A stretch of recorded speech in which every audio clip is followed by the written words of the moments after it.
Welcome to the Mind Hiking Podcast. I'm your host, Brody Frye, and today I got my buddy Russell Catt, and he is the #1 downloaded interview episode that I got. You guys love him. Very popular. So thank you for your support, and I hope you guys love this episode just the same. We touch like every topic possible in this episode, which is awesome. It's a really good episode, but you know, it's kind of like our brains just bouncing all over the place, but we get pretty deep and heavy in this one, and I love it. It's awesome to just feel safe having a genuine, deep conversation, bouncing ideas off of each other with somebody like Russell.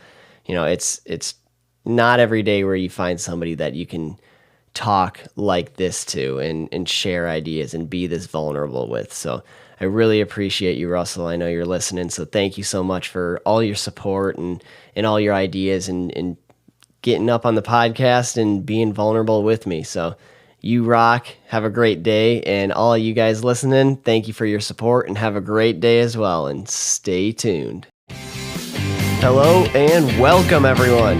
I'm your host, Brody Frye, and here we dive deep into difficult questions. We'll map out thoughts, theories, and crazy ideas for the love of knowledge and growth. So, how do we answer some of the mind's toughest questions? This is the Mind Hiking Podcast.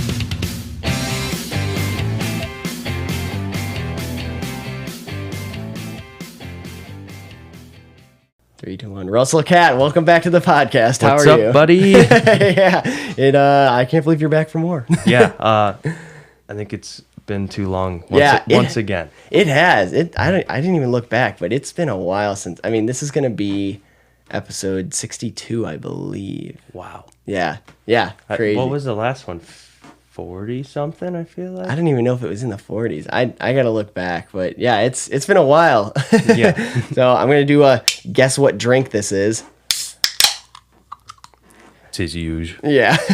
Actually, it didn't even sound that good. I cracked a root beer actually in the mic the other day, and it was like crisp, really good. Yeah. Give it a little.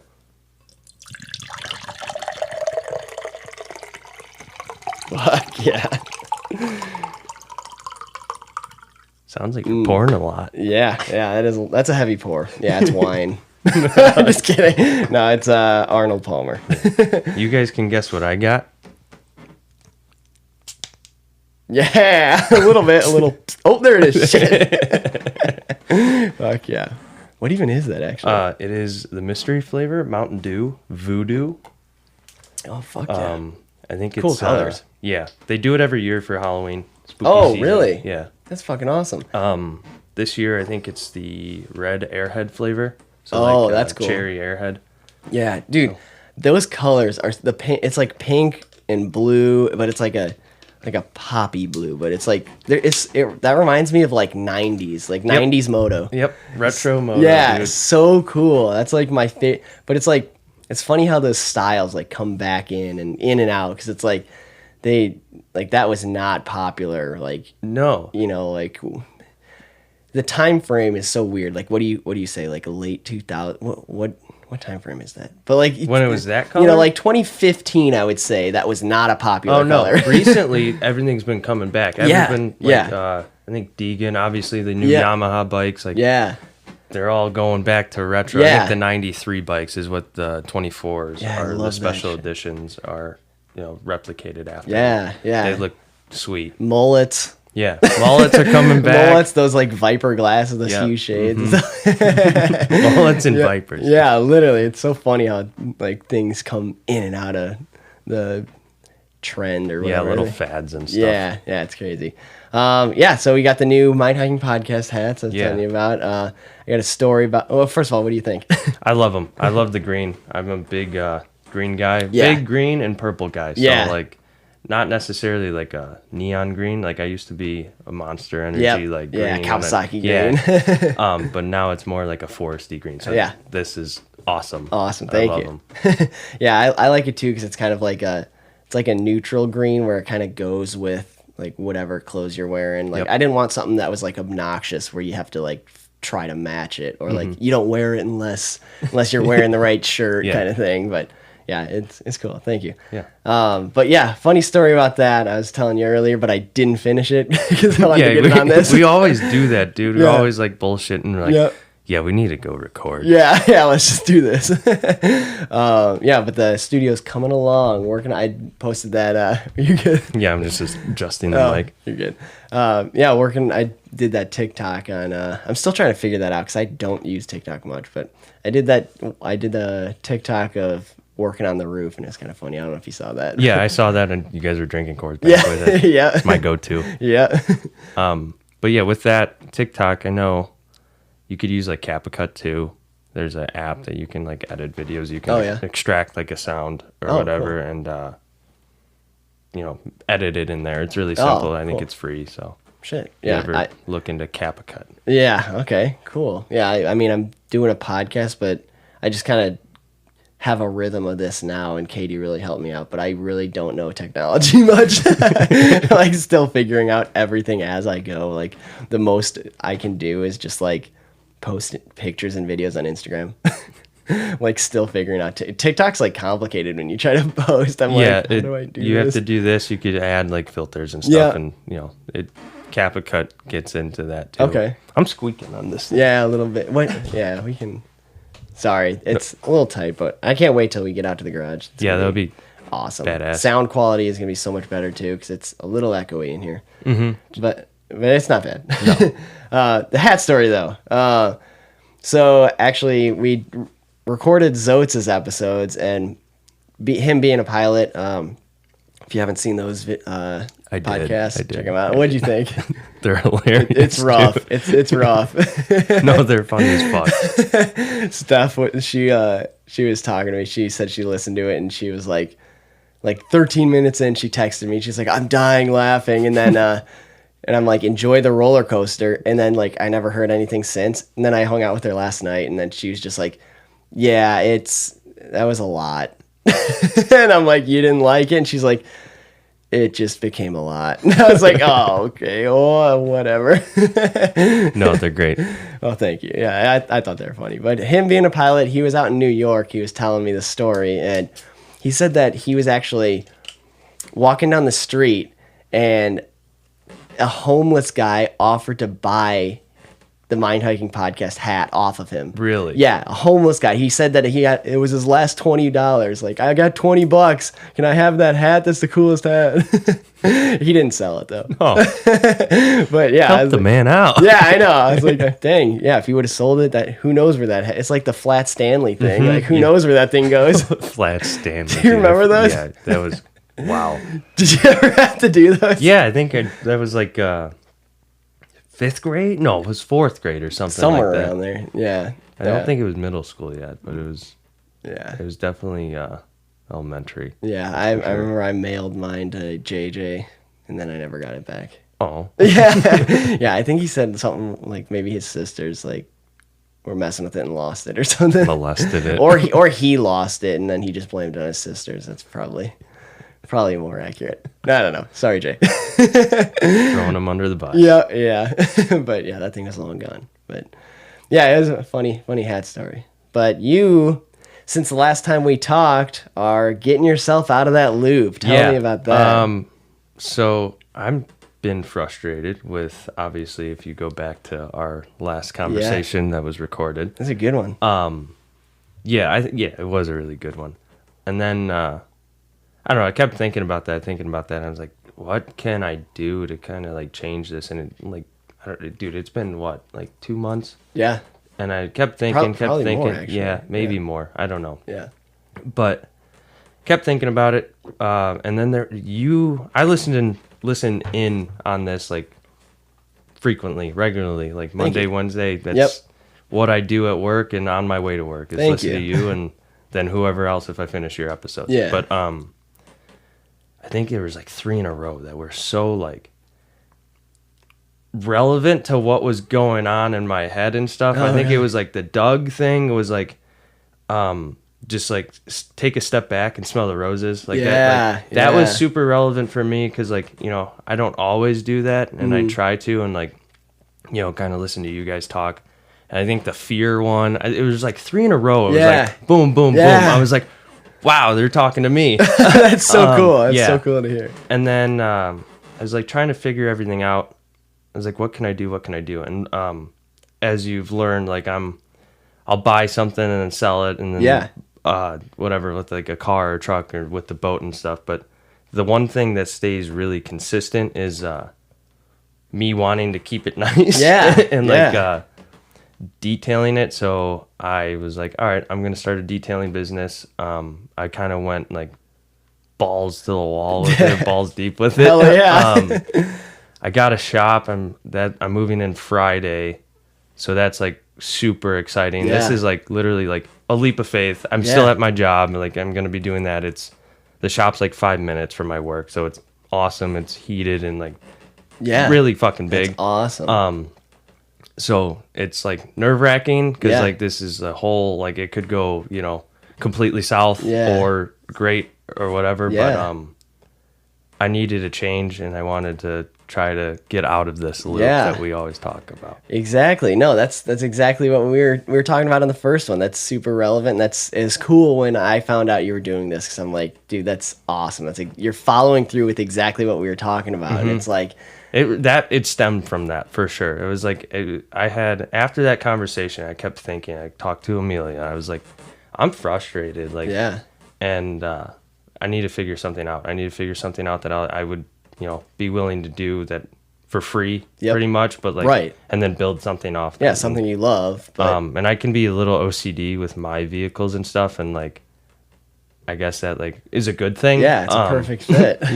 And I appreciate cars, trucks, and you know, bikes, whatever, you know, toys. I love toys. Right. And if I could have every single toy I wanted, I would. But it would be really cool to see where this can go and whoever I meet along the way. I'm really excited for that. That's awesome. Yeah, and it's like the sky's the limit. I mean, we talk about like the respect for like entrepreneurs and stuff, and you're doing it. And that's so cool. So are you, dude.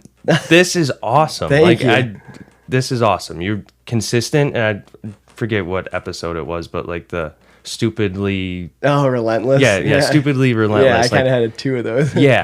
Though, like that's what you're doing. Monday, Wednesday, that's what you do. That's what they get released at the same time, and it's just consistency. And sometimes it doesn't take luck. It doesn't take like super hard work. It's just like relentless. And like when other people give up, you're gonna keep going, and it'll keep growing. Whether that's like, you know, you could look like, I don't know, the #1 podcast in the world, Joe Rogan. Like, look at him.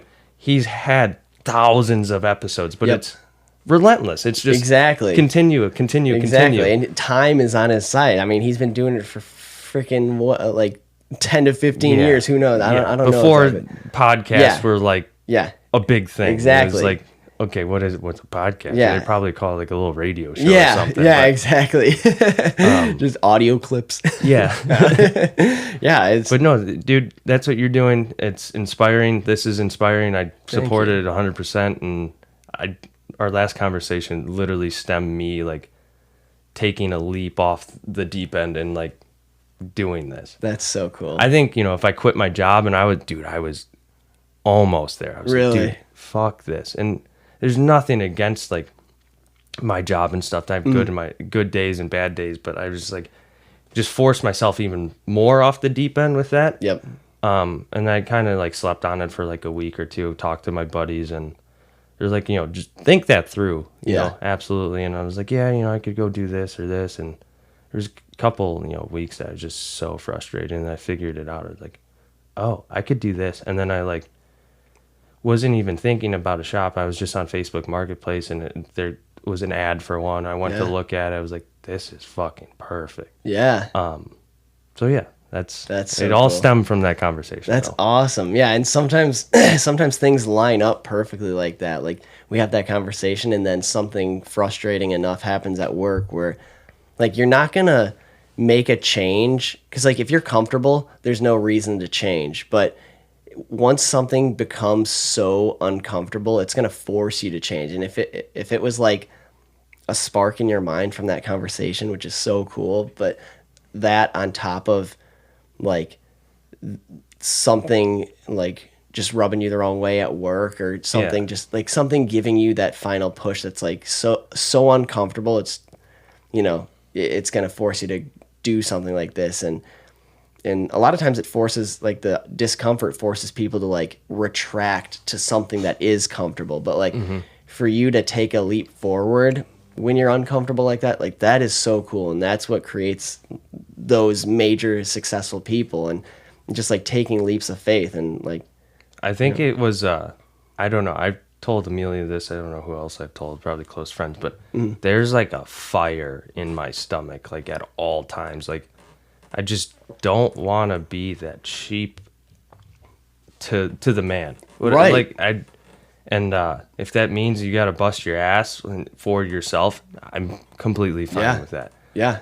But there's like a constant fire in me. Like, I just want to keep moving forward. Yeah. No, I feel that. It's like I think I've said it before, but the way I described it is like a sense of urgency, like where you feel like things, like a certain amount of things need to be done. Like there's not enough time in the day. Like it's like almost a curse where your body and mind wasn't provided with enough energy to get the things that need to be done. And it's like sometimes I like run myself into the ground because I'm like, this needs to be done. I got to get all this done. I think you were saying, and I think the ones that like stood out to me, like you walk into a room like, fuck, I have to do this, and you walk in the next room, fuck, I have to do this. That's kind of how I am too. It's like, just like, I would call it, I mean, I guess a scatterbrain, just like boom, boom, boom, boom. But like, kind of going back to take a step back and smell the roses. You kind of have to do that every now and then. It's like really hard to have a balance. Absolutely. Yeah. I feel like, it's funny because that could be, I guess it's a curse because we do have the potential to like hurt ourselves and damage ourselves just with this like hyperactive, like need to get things done. But on the other hand, it's a lot of those kind of people. If you look into successful people, they are all like that, where the reason they're successful is because they just ground themselves into the ground, forcing things to happen. And they worked that hard to get things done, and nobody else is willing to do that, and it's not common, and that's why they were successful. And but like with that kind of scatterbrained mind, it can also be maybe not damaging, because it could be damaging to like your physical body and mental health, just worrying like we do, but you still get things done. But I guess maybe the people that are similar to this, that don't become successful, are the ones that are like scatterbrained, where they're like jumping on all different topics, like got to get this done, got to get this done, blah, blah, blah, bouncing everywhere because there's so much to do, but they're not focused, which I think the key is focus. Like if you can take your like work ethic and need to get things done and just like focus it to a needle point, it's like mining almost. Like if you just like like imagine trying to like dig out a monstrous like 100-acre pit, but like you move all that dirt, and like 100 acres of dirt in 1 inch deep is a shit ton of fucking dirt. But imagine that same amount of dirt being extracted with a needle point, like drilling like a core. Like you can go so like you just gotta focus. Like if you can focus in on something, which like you were saying, I'm trying to focus on this podcast. and you doing the detailing is so cool. Like it's awesome. That's really into like the beginning, but like the whole shop thing's good. It's really good too, because like I could like sleep there. It's heated and stuff. Oh, that's awesome. I'll have a little futon for winter, like call outs and stuff. Instead of driving like a half hour home, I can just drive 5 minutes down the road and get 3.5 hours of sleep versus 2, and then go back and plow. But that'll be nice. That's awesome. Just a little hangout, and it'll be cool. really good. And like I said, I'm excited to see where this goes. Yeah. So you said you're moving in on Friday. Do you have like an open day, like an open? Yeah. Opening day? I think one of my buddies is having his cars done that Friday. Okay. I was like, I could do it the 14th. the next day. It's actually funny. I'm really big into Halloween. I'm moving on Friday the 13th in October. Yeah. So everyone's like, "Oh, that's bad." I was like, "No, I'm kind of into the spooky stuff." Yeah, that's awesome. It's like my favorite season or whatever. Yeah, right now. I love it. But yeah, no, I think Friday is like the first official, and then the 14th, I think I might be doing Zoe's car or something. Okay, so. yeah, that's awesome. I don't have an official opening date other than Friday. I'll be You're there. Just working. I'll have awesome. basically everything needed other than that I need actually, other than shelves. Okay. I got a toolbox and some storage stuff, but like metal shelves, I've been looking for those. So maybe this week I'll find some. Sounds good. Yeah. Do you have like just for on the podcast, the listeners, do you have name of the business and contact info? Yeah. Illuminated Auto on Facebook and Instagram, mostly Instagram. You can just DM me through there. And then that's about it right now. I'm going to have a website. I want to do that. I need to build that. Amelia's really good at that stuff with the website. She has her own website and stuff. Awesome. But for now, just DM me through Instagram or message me on Facebook. Cool. At Illuminated Auto Detailing. Awesome. That is so cool, dude. Good for you. Thank you. That's awesome. Yeah, it's so cool that just little push and a spark is all it takes, and some focused energy. Mm-hmm. It's so cool. Yeah. But back to the whole like fall thing, people worried that might be bad luck. I love fall. Like today it's finally like getting cool to where you can wear a jacket. Yep. Like I love. My favorite weather is sweater weather. Yeah, like hoodie. Yeah, just having a hoodie on, and like I love. Like I always love fires, like any time of the year, but like fall fires, dude. Yep. They're the best. When you got to make it a little bigger to keep warm. Yeah, it's the best. Like summer fires are nice, but you get mosquitoes. And it's already like boiling hot, and you don't want to even be close to the fire because it's already too hot. But yeah, I had a fire last night, and last night was actually pretty chilly. Yeah. So. Oh yeah, it got cold last night. Yeah. Luckily we got the insulation in the garage, and I had a little space heater out there when we were working, and it was like, I opened up the door and I'm like, holy cow, it's freaking cold out there. Yeah. But no, I love it, and like today's weather is like perfect, and we so the old farm that I used to work at is still in the family, but they're growing pumpkins out there now, and those things are monstrous. I mean, like literally 250, 260 pound pumpkins. These things minimum take 2 people to roll them, and we're literally dragging them out. We're like, we got this like a denim square piece of cloth, like a super thick denim, and it's got handles on each corner, and you just like 2 guys roll this pumpkin onto it, and then we each grab the handles and just lift it up onto this sled with it's just like a couple inches tall, and lift it onto the sled, and then we drag them out of the field one by one. And these things are enormous. I mean, today we were working since 7 this morning, and it was how many did we move? Almost 60 pumpkins we moved. Wow. Yeah, and these things are huge, and like the little ones. Like, I don't think we found anything smaller than 75 pounds.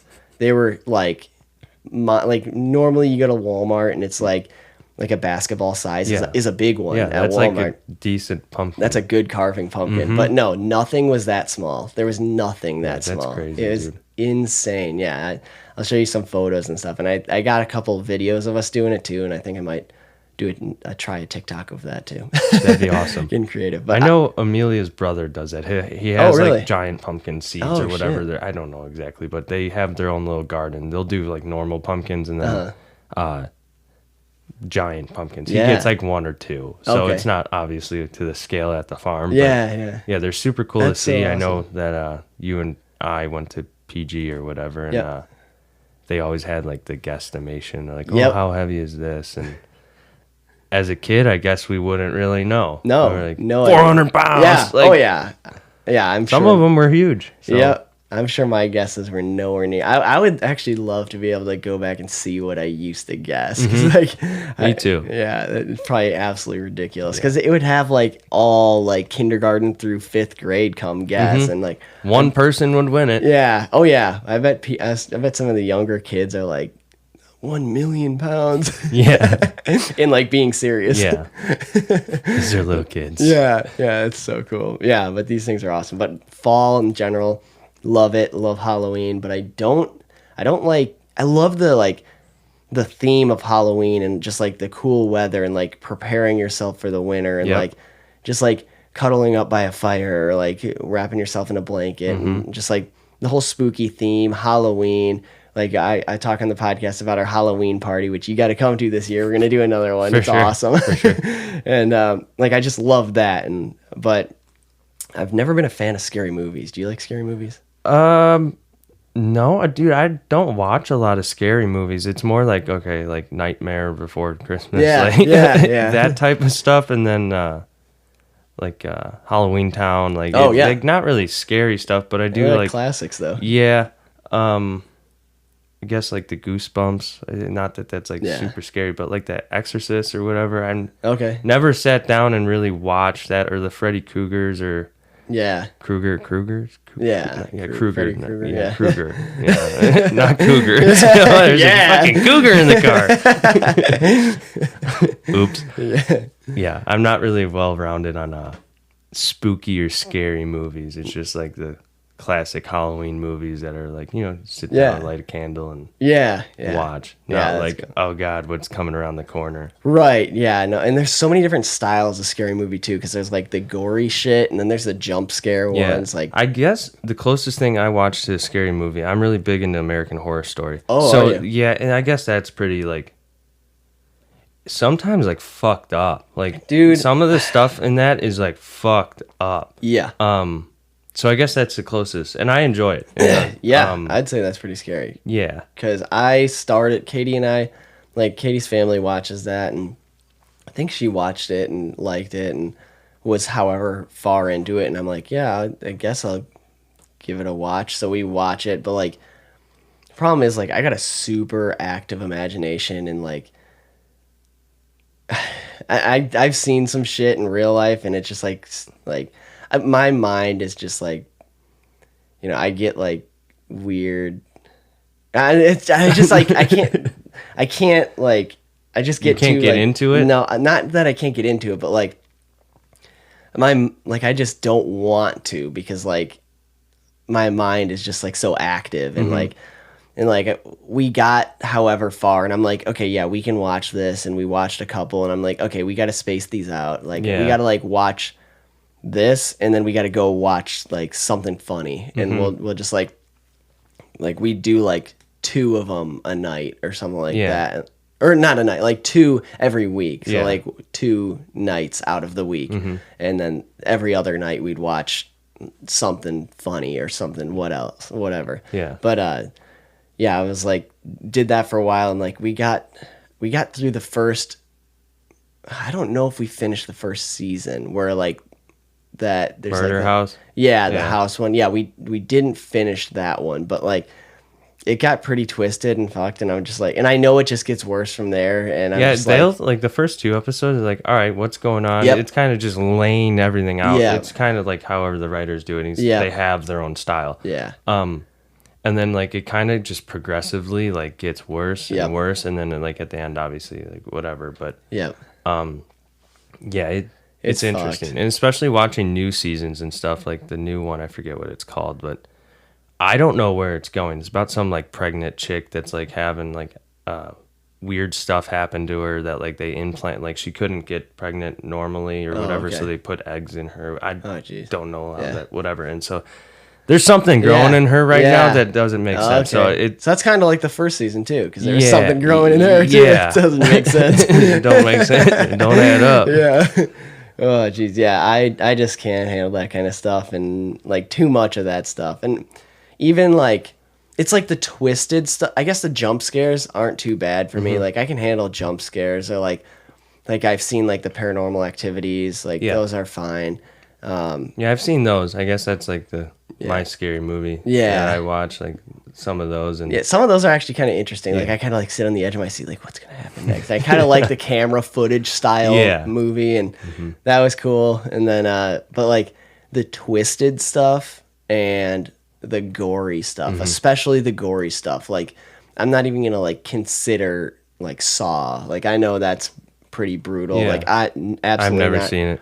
Oh really? No. Yeah, we watched. So we were at actually Katie's parents, and like they just threw on, just to have something playing in the background. They just threw on Cocaine Bear.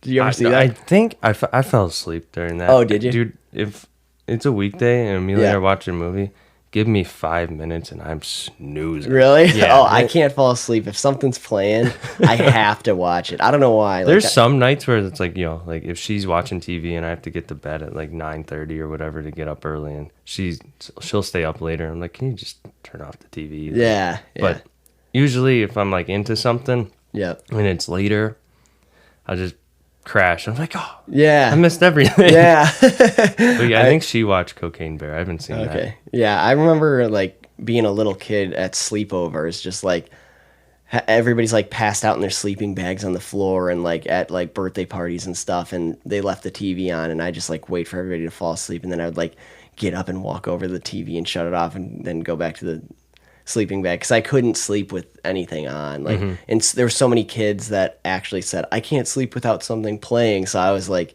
fuck. So I'd literally just wait till everybody fell asleep and then shut it off. Because I can't, like, if something's running in the back, like my mind runs enough where like if something else is happening, like I am not sleeping. So, but anyways, the Cocaine Bear thing, like that started playing, and I was like thinking about that for like the next week. I'm like, yeah, Katie, that kind of like messed me up. Like I'm just like, it's like it's so fake. It's so fake, and I get that, and I know that. But it's more. I guess it's more like, just like what, like I just like, I don't know what it is exactly. I don't know if I like put myself in those shoes, or like if I put like my loved ones, like imagining that kind of thing, like not intentionally, but like it just like messes me up. I'm like, nope, not for me. Like even though it's super fake, like I just can't.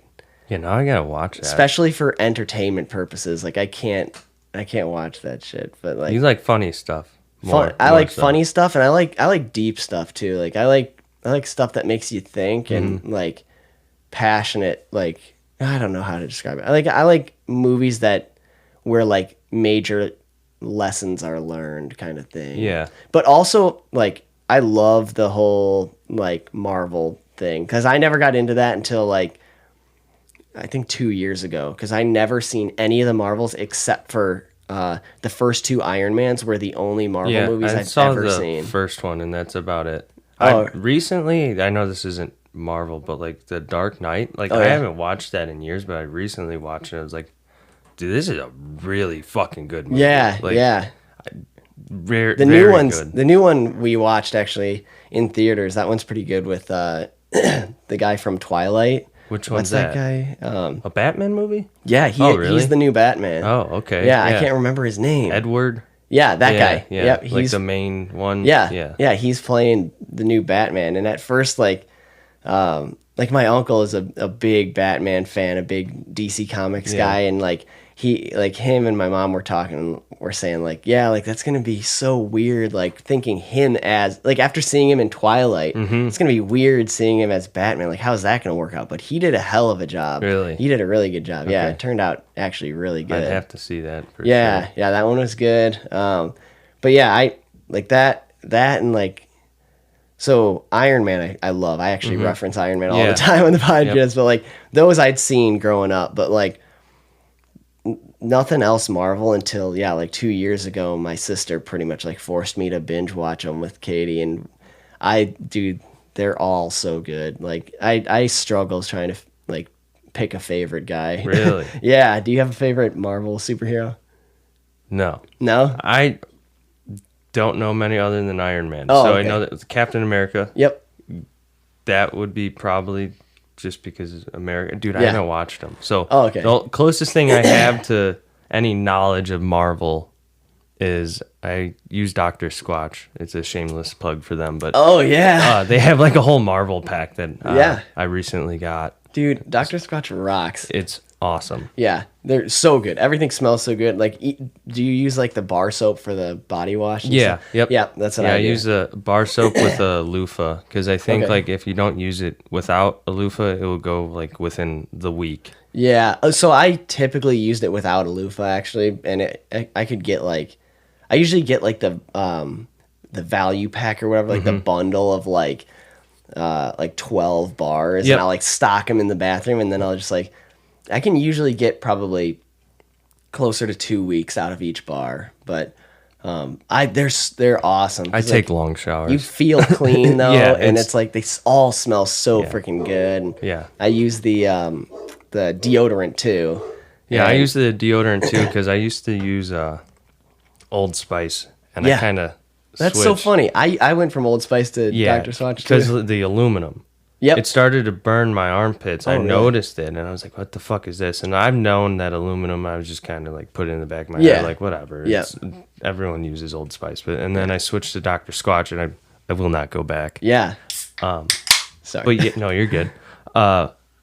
Definitely use it with the loof. Yeah, I gotta try that. It's that stuff smells so freaking good, and I love it. And sponsor the podcast, Dr. Squatch.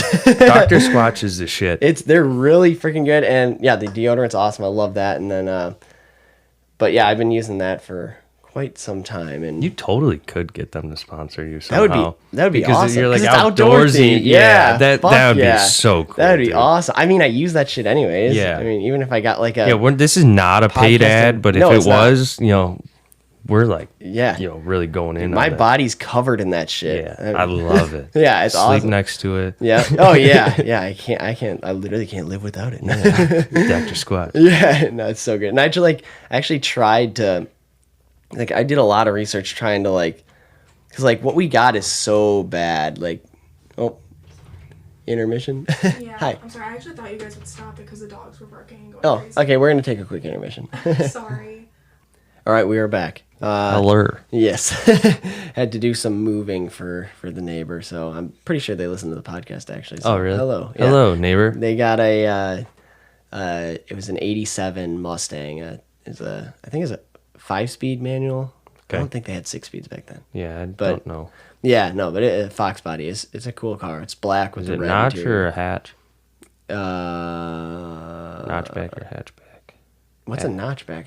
Notchback is not the hatch, but I can show you. Yeah, probably that. Because I don't think it's not a hatchback. Because the hatchback, obviously, the window comes up. Good. I think. Yep. No, it's not that. Fox body. It's more squared off.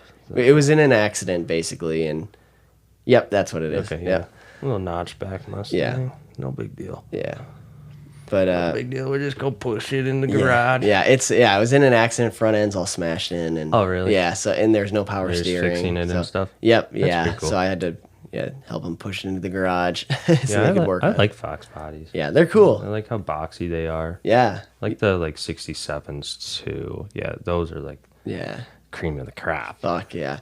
Yeah, same with trucks back then. I always loved the squared off boxy looking stuff. Like the trucks back then looked so much better instead of this bubbly round shit. And so I actually had an 87 turbo coupe. Yeah, that's what I was gonna say. Or an 88. Sorry, mine was an 88. The Fox bodies kind of reminded me of your T-Bird. Yeah, it's because it was the same chassis. Yeah, it's literally this. It was like the sister car to the Mustang. They're cool, dude. Yeah, they're awesome. I missed that car. Yeah, I really missed it too. And it was actually the 2.3 liter turbo. That was what Ford used in their tractors. Okay. So it was a forged block. And that thing, I've seen videos on YouTube, guys pushing 1,000 horsepower out of a stock block 4-cylinder. Really fucking wild, impressive. Isn't it? Yeah, it's fucking insane. Did it scoot? Or was it just... Yeah, it was pretty zippy. Yeah. I mean, it was a little baby turbo. I think it was 18 pounds of boost is all I could get out of it. Yeah. But it was still pretty good. It was kind of a heavy car. It was like a long, heavy car. But it was, I mean, for a 4-cylinder for 1988, it scooted pretty good. Dude, you give me anything with a manual transmission, it's just, you could give me, we had a Corolla. I think it was a 2000 Corolla. Oh, really? The thing, is it manual? Yeah. Oh, cool. Yeah. Thing was so much fun. Oh, really? You could do whatever in it. Just didn't really care about it. It was much fun, man. Yeah. I think we picked it up for $1,000, and my brother and I had it. And that thing was really cool. It's awesome.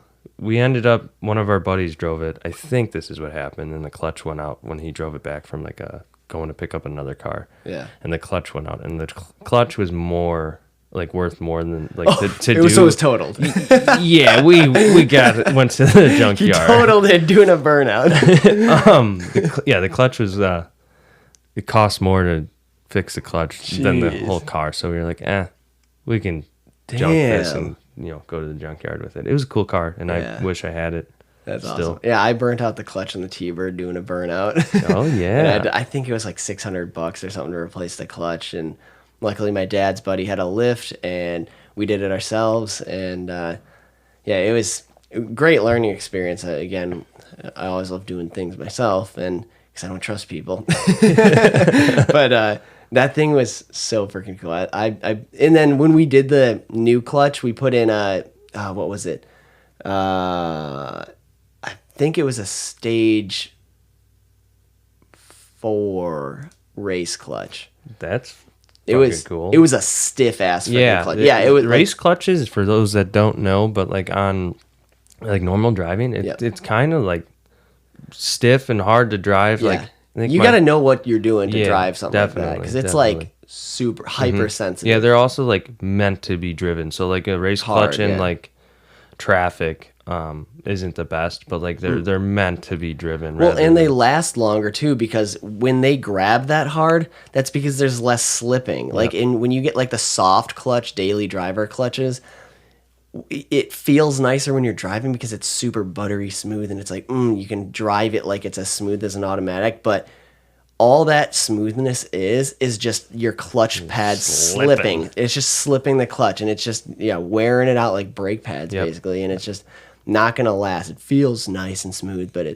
if you can drive a race clutch, that thing's gonna last freaking forever. Because when it grabs hard, it's holding on, and there's no wear. Yeah. So my buddy has a 15, I think, Cummins with a dual disc. Cool.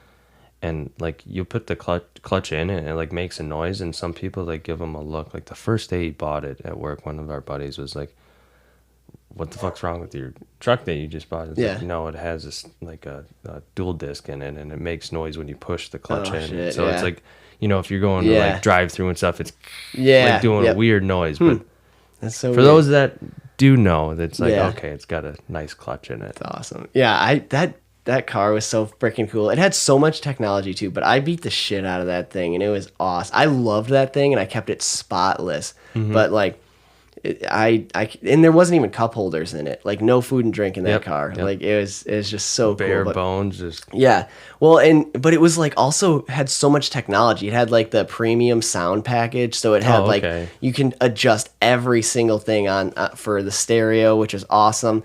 It also had from the factory in '88. It had a on-the-fly tuner, and I could switch it from unleaded to premium fuel. That's fucking Isn't that fucking cool? Yeah, and then also it had automatic, like you can adjust the stiffness of the shocks. There was like little sensors on the shock towers on the top of the strut, and you could from in the cab, I can flick it and stiffen the shocks if I wanted. That's really cool for handling, or if I wanted a softer ride, I could flick a switch, and it was.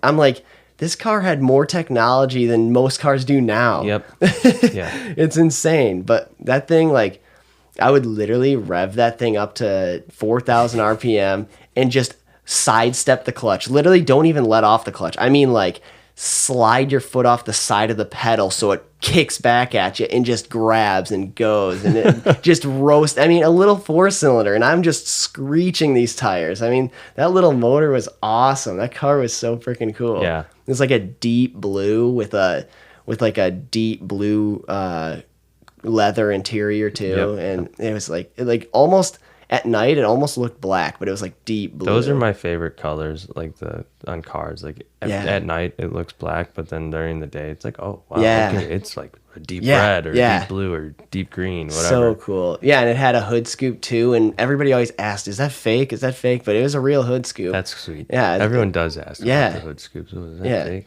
No, it's functional. It's real, It's awesome. And then it had like red pinstripes on it too. I remember that. Yeah, I love that car, but I sold that thing along with all my other fun toys when life happened. Yep. Speaking of toys, him and I were talking about the credit system and how it is kind of weird. And I was saying that basically you have to put yourself in a hole to prove that you can dig yourself out of that hole to put yourself into a bigger hole. And what I mean by that, for those are that like maybe 18, 19, just getting into that. Maybe before that you can have a secured card or something that your parents have. But start with like a small little line of credit, prove yourself that you can, you're in that hole of, whatever it is, $800, if that, maybe like $300 for like a starter card or something. Prove yourself you can get yourself out of that. Then you get your $1,500 limit, and then you're digging yourself into that hole. And then after that, you want a new car? You can do that. And then like after that, you're like, maybe I want a house. Yeah. It's just like really weird. Put yourself in a hole, prove that you can get out of it, and then you keep digging yourself into a bigger hole, and you keep proving yourself that you can dig yourself out of it. It's a weird system. It's weird. It's like obey and bow down to the FICA gods, basically. It's like you're literally, like you said, you're just proving yourself worthy to be in this hole. Like you got to prove that you're worthy enough to go into a hole that deep. Yes. And prove your way out of it. And then we'll let you step into a deeper hole. And it's just like, it's so fucked up. And like, I still don't, and I've never had a credit card before. Really? Yeah. Wow. Yeah. And he's owned 2 houses. Yeah. Well, and that was a funny thing too, because when I bought my truck, it was like almost a $40,000 truck, and the guy was like, "You don't." He was like looking at it. He's like, "You've never had a loan like this before," and I was like, I currently have a house, and this is my second house, and he's like, "Oh." Like he just like, as far as like I don't know if they like look at that differently, like a credit line. I don't know exactly how it works, but like I don't know either. He like it is fun, but it is such a weird system, like a weird freaking thing. It's like it's pretty impressive. You never had a credit card. That's cool. That's really cool. I just debit card is I don't know. It's there. Cash is there. Yeah. And one thing, and I kind of wish that I listened more to this, but my grandpa, he's always been really good with finances and money, and very smart guy. And he always said, like, if you don't have the money, don't buy it. And that's what credit is. That's spending money that's not yours. That's spending other people's money. Yep. And it's like you were saying, it's like America runs on other people's money and diesel. Yeah, diesel. Runs on diesel. Not Duncan. Yeah, literally. And that's a whole nother. Those semis that are driving across the country, they're diesel. Yep, all those boats carrying all the trade goods. All your lithium is mined with diesel. Yeah, exactly. Yeah, you want your batteries for your electric cars. Then guess what's extracting that out of the big ass dump diesel. Truck that's running on diesel. Yeah, exactly. Literally everything is run on diesel, and then you got people saying, "Oh, we gotta regulate this. We gotta have electric cars." Electric car. I think it was the last podcast you were having or had or whatever I listened to. You're like, "Oh, I'm so in between." Like, it's cool. Yeah. If that's where we're gonna go, then fine, whatever. But I don't think it needs to be forced. Nor do the people that like, I don't know. I guess they don't really look into it that much. It's just like how much fucking energy goes to make one of those. How do you recycle that big of a fucking battery? Where do you get all that lithium? And then like all our phones and stuff, and I mean we all have phones with cobalt. That's like a whole nother story. And well, and you can, there's ways to do everything, but the problem is the amount of like, what's the cost to get it done? Is it feasible? Does it make sense? And most of the time it's no. Like all this technology, no, it doesn't make any sense. And like everybody's worry about diesel because like people worry about diesel because they can see the black smoke. Like it's bad for the atmosphere. Like, like this is like, we got to protect the atmosphere and blah, blah, blah, blah. But the thing is that's soot and it's heavier than atmosphere. It's denser than atmospheric pressure. Usually just falls to the ground. Yep. Which I'm not saying that's great, to go back into the earth or whatever, but like, I don't know. Yeah, literally it just falls back to the ground. It's heavier than atmospheric pressure. It's denser than atmospheric pressure, so it's going to fall back down. And they're worried about the ozone layer, like in the atmosphere. And what do they want to do to like fix this diesel thing? Because they can't get rid of it. They put in the DEF tanks, which fucking creates ammonia, which is lighter than air. So it's gonna. And at some point, it's still got. They do regens. Yep. And at some point, it's got to come out. Well, and what they're doing is burning more fuel to get it super hot to burn it out. So it's all still coming out, but you're wasting more fuel to do it. Yeah. But at least you can't see it. Yeah, you can't see it. You can smell it. Yeah, you can smell it. Regen on a truck smells like it's brutal, shit. especially the 6.4s. Yeah. So bad. JJ's when it truck, regens? Oh, it's so bad. Really? It just pours smoke, and it's like blue. Ooh. Like white blue. It's so bad. But yeah, and then same with the DEF tanks, the ammonia going up, and at least it's clear. Yeah. But that's what's going up in the atmosphere. Any problems they're trying to fix with diesels just makes it worse. Yeah. But at least people can't see it. Yeah. Can't delete them. Yeah. It's just a huge mess. People just don't like the look of the exhaust on diesels, and then same with gas cars. People don't like the look, but electric is clean energy because you can't see anything. Yeah, you can't, and I don't have to put gas in my car. Yeah. But like, how did this car get here? Yeah, exactly. Yeah. So a little statistic that I heard was that the second you fire up your electric car for the first time is the equivalent of driving a typical gas car 50,000 miles. Yeah. So I've heard some the amount of energy that they use to mine the shit for the battery, the cobalt, the lithium, and everything, and get it all over here, powered by diesel, to create and manufacture that thing. The power plants, the amount of energy, the coal being burned to power those manufacturing plants to create that electric vehicle is it. You have to drive it. It's like driving a gas car 50,000 miles. Yeah, it's outrageous, man. Yeah, it's. I don't know. That's just a whole mess of a topic, and I think it comes down to people not being educated on decisions being made and bought out politicians, because what happens is all they're looking for is votes, and what does the masses think? They're gonna just they can change their own beliefs and become a face in front of the people. And I think that happens. Like, dude, if I'm never wanting to be a politician or anything, but people that are in that, you got to think they're normal people, generally speaking. Yeah. But at some point they're like, okay, now I want to move up.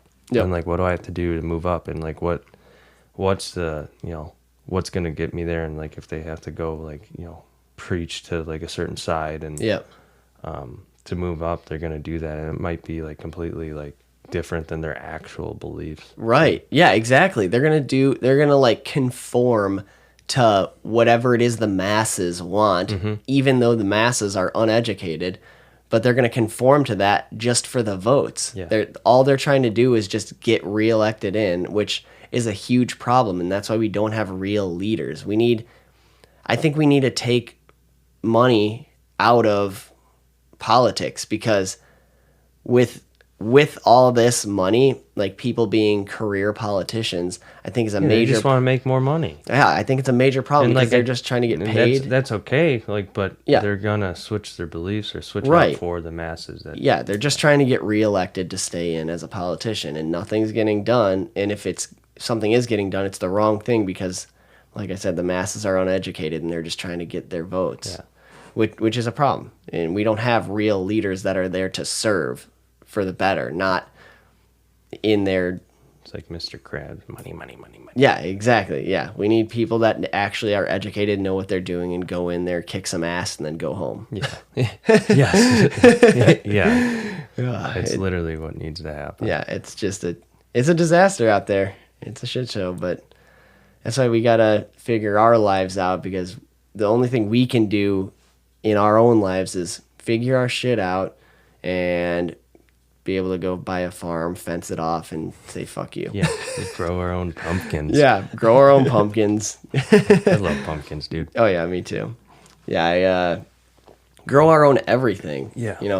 Zucchini. Yep. Ooh, a little bit of squash. My mom used to make zucchini bread. It was so fucking good. So Zucchini good. bread's really good. Warm zucchini bread with a pat of butter on it. Mm-hmm. Oh god. Beer bread. Oh, banana bread. Banana bread, yeah. Yeah, beer bread's good. I never had that. Yeah, if you make some beer bread, it's really good. Fuck yeah. That's like probably my favorite bread. Other than maybe banana bread. My mom always made monkey bread too. What's that? Oh, it's basically just like puff balls of cinnamon bread. Basically, it's so fucking good. Oh, it's like cinnamon sugary bread, and but it's like gooey too. That sounds awesome. So fucking good. Fresh out the oven. Yeah, it's like almost like a cinnamon roll, except without not as flaky. It's puffy. Okay. But without the frosting. It's like monkey bread. Monkey bread. Okay, yeah. So fucking good. Yeah. You can buy it. You can buy like frozen trays at Walmart and stuff, and just like pop it in the oven and just bake it up. But like, yeah, it's so. If you make it, I don't know how she made it. Like I gotta get a recipe from her, but yeah, she used to make that and for like breakfast and stuff. Yep. And I know she didn't do it often because I guess there's a lot of preparation. Like I don't know what she had to do, but because we were so young, but like if we wanted it, she had to like prep it the night before. Okay. So I don't know if it had to like rise or something overnight or something. I don't know. But yeah, when she would make it homemade, and it took forever, but it was so worth it. Speaking of breakfast, I think you were the first person to teach me. This is really simple, but to make a fried egg. Are you serious? Yeah. Oh, you're like, dude, we're making fried eggs. I was like, what's a fried egg? Yeah. Oh, fuck I've only had scrambled. Really? Yeah. Oh shit. So I like scrambled eggs, like, as a kid and stuff, but I think there was one time we were like, oh yeah, we're doing fried eggs, we got the chickens, and I was like, what the fuck? Yeah. Oh dude, that's awesome. Yeah. I used to literally just crack eggs, throw them in the biggest pan I could find, and do like 6-7 eggs, and just have like 6 or 7 fried eggs stacked on a paper plate, and just like little salt, little pepper. That's it. Yeah. It's simple. Yeah. It's easy. Oh, yeah. It's quick. I love it. Yeah. I remember Katie too. She never really liked eggs that much, but then I love eggs. Like she would like them like scrambled and stuff. She likes eggs, but like I never really liked sunny side up or like runny fried eggs. So I like when it's like cooked. Yep, but cooked through. Yeah, if it's on like a burger or something, like a hangover burger. Yeah. A little bit of runny is pretty good. Yeah. So when growing up, I always liked it cooked through, so there wasn't anything runny. And like I remember actually a funny story. I was going golfing with my grandpa and my uncle and my dad, and like I was in a hurry trying to get ready, and my mom, she made me like a egg and cheese. It was egg cheese English muffin. Yep. And I used to call it an egg-a-muffin. Egg-a-muffin. Yeah. I like it. Yeah. And so she made me one of those, but it was like a super runny one. And like, I'm like, okay, I get in, I got my nice golf clothes on, white shirt, of course. Know where this is going. Hop into the back seat and like buckle up. Everybody's like, okay, ready? And then they like go to start pulling out, and then I take a bite of this thing and it just pops all over my shirt. I'm like, it just squirts. What the fuck? Yeah, I was pissed. My dad was pissed too. He's like, what the fuck?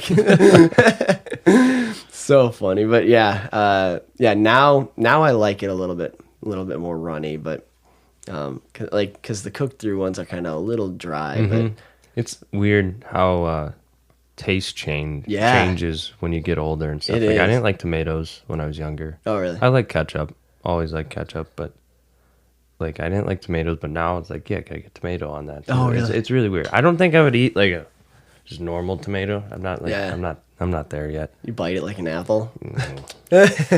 Yeah, no, I still don't like tomatoes. Anything tomatoes. Like, really? Even like pizza sauce, it's got to be super light. I don't like ketchup. Really? Yeah. I didn't know that. Yeah, no, I don't like ketchup. Yeah. You like mustard though, right? Yeah, I like mustard. Okay, see, I'm still not a mustard person. Oh, I guess it's not like, oh my God, I don't want it, but like, yeah. If it comes on something, I'll eat it. Yeah, I don't ask for it. Yeah. I used to be so weird because like I had my mom and my dad used to tell me the story when I was growing up. Again, I was so young, I barely remember it, but like they had like the frozen corn dogs, and you just like warm them up, and like they'd make me a corn dog, and it's got like the wooden stick in it, and they'd warm it up for me and give me like a little pile of mustard to dunk it in, and like they'd give it to me, and I would grab the corn dog, buy the corn dog, and use the stick and like dunk the stick into mustard and scoop it like it was a spoon and just eat the mustard off the stick. Yeah, that sounds like a Brody thing. Yeah, so weird. It's like I don't know where that came from or what, but yeah, I used to like really love mustard. That's how I am with soy sauce. Like if I go to like, I don't know if you like sushi. Yeah, sushi I don't like. No, but like fried rice. Yeah. I put so much in that there's a puddle at the bottom. Yeah, so like, soy sauce, if we go to like a restaurant or whatever, I'll pour it in like where you dip it, where you dip sushi in, like the little bowl thing. And I'll take my chopsticks, like, and the soy sauce is always on the table or whatever, and I haven't even ordered it. I'll just like taste it. Taste it, yeah. Oh, it's like the sodium. Dude. Yeah. It's just so good. I love it. Literally that bowl of rice is like basically rice soup. Like I love it, and like the rice has to be like brown with soy sauce. Yeah, like there's a restaurant down the road that's like so freaking good. I love it. It's Breakers. I've never been there. You never into Breakers? Is that Yeah, I've never been. I know exactly what it is. Oh shit, dude, they are so good. They got an appetite. Their fried rice, first of all, is amazing. It's so good. Like I hate bean sprouts, but they got bean sprouts in their fried rice, and bean sprouts are like super good for you. But their fried rice is so freaking good. I love it.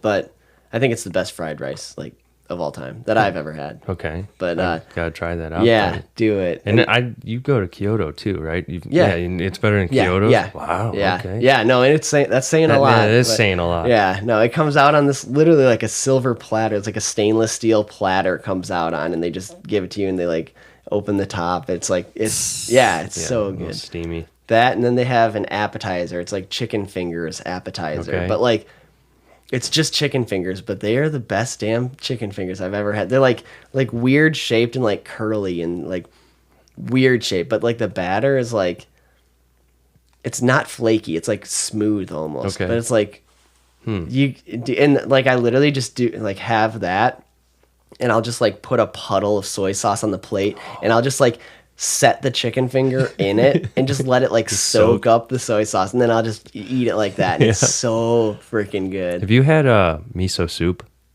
No, I don't think so. I don't even know what it is, but there's like seaweed in it. Miso horny. Miso horny. Yes. I love you long time. No, miso soup, you gotta try that. It's really good. I don't know exactly what's in it. Well, like how the soup's made, I guess. But there's seaweed and tofu, like little squares of tofu. Okay. And I didn't ever think I would like tofu, but Amelia got one time when like we went to go get sushi, and we're big sushi people, but I had the tofu square, and I'm like, this is so good. Yeah, like, what is tofu? I have no clue. Just dough? Yeah, pretty much. Okay. That's what I guess. Like a dumpling almost? Yeah, I guess. I mean, I don't know exactly. I'd have to look it up, but it's good. It tastes like basically nothing. It's just kind of a little. Yeah, like, sounds good to me. Yeah, it's just kind of fun in your mouth. Yeah, it's like eating Play-Doh without the weird like soury kind of taste. Not that I've ever ate Play-Doh before. I don't think I have. Maybe. I feel like I can taste Play-Doh right now. Yeah, thinking of it, like it's salty. You can like taste it's salty. You can like taste the scent. Yes. Almost. Yeah, I could only imagine what Play-Doh tastes like. It is weird how your senses like work with each other to create the full experience. Yeah, I love that. Yeah, like stuff like that. You know, like plug in your nose when you're eating things that you don't like, kind of thing. Like, because the smell plays such a big part. Because it's all just like sensory input, kind of. Like, it's so weird. Wish we had like a sixth one. Yeah, like, literally like something else.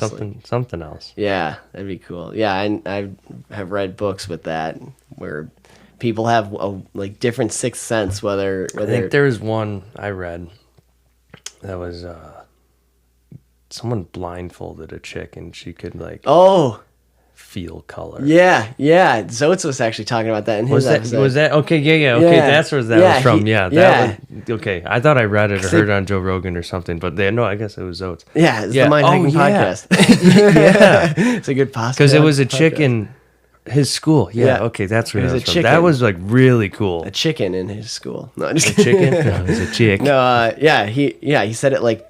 For her, it like put out different frequencies or something like that. That's like almost like thermal heat, like kind of like a thermal energy kind of. Yeah, I mean, if you think of red and if you think of like blue, it makes sense. Like red is a very active color. Yes. Like it's strong. Mm-hmm. I don't know. It's freaking weird. It'd be so cool. Yeah.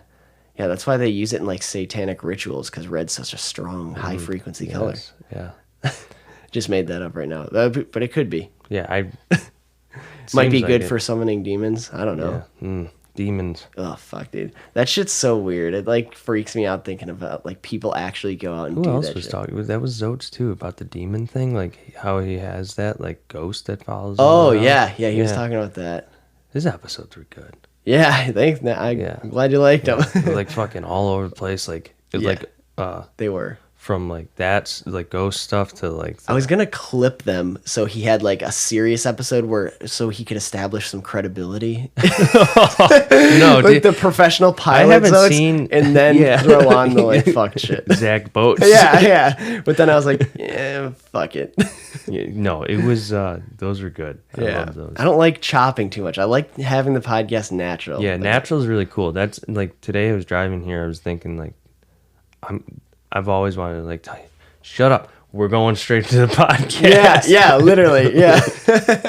Yeah, that's what we are not saying a word to each other. I'm like, hey, buddy, what? Shut up. Hey, shut up. Get on the mic. Get on the mic now. Yeah. No, I had to tell you, let's go out to the garage. I got to show you what I'm working on. And then we have that where we're always going. Like, yeah, we need to go record. Fuck.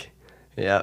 No, got to get straight to the mics. Yeah. But it's like, it is weird when I have people come over because I'm like, okay, like how much is like too much? I gotta like say, hey buddy, how you doing? Whatever. Talk to him a little bit and say like, especially if it's a friend I haven't seen in a while, and then it's like you gotta like have conversations so it doesn't make it seem like you're just coming over to record kind of thing, and then like then you kind of get into a weird spot where it's like, okay, you want to go do this thing now? Yeah.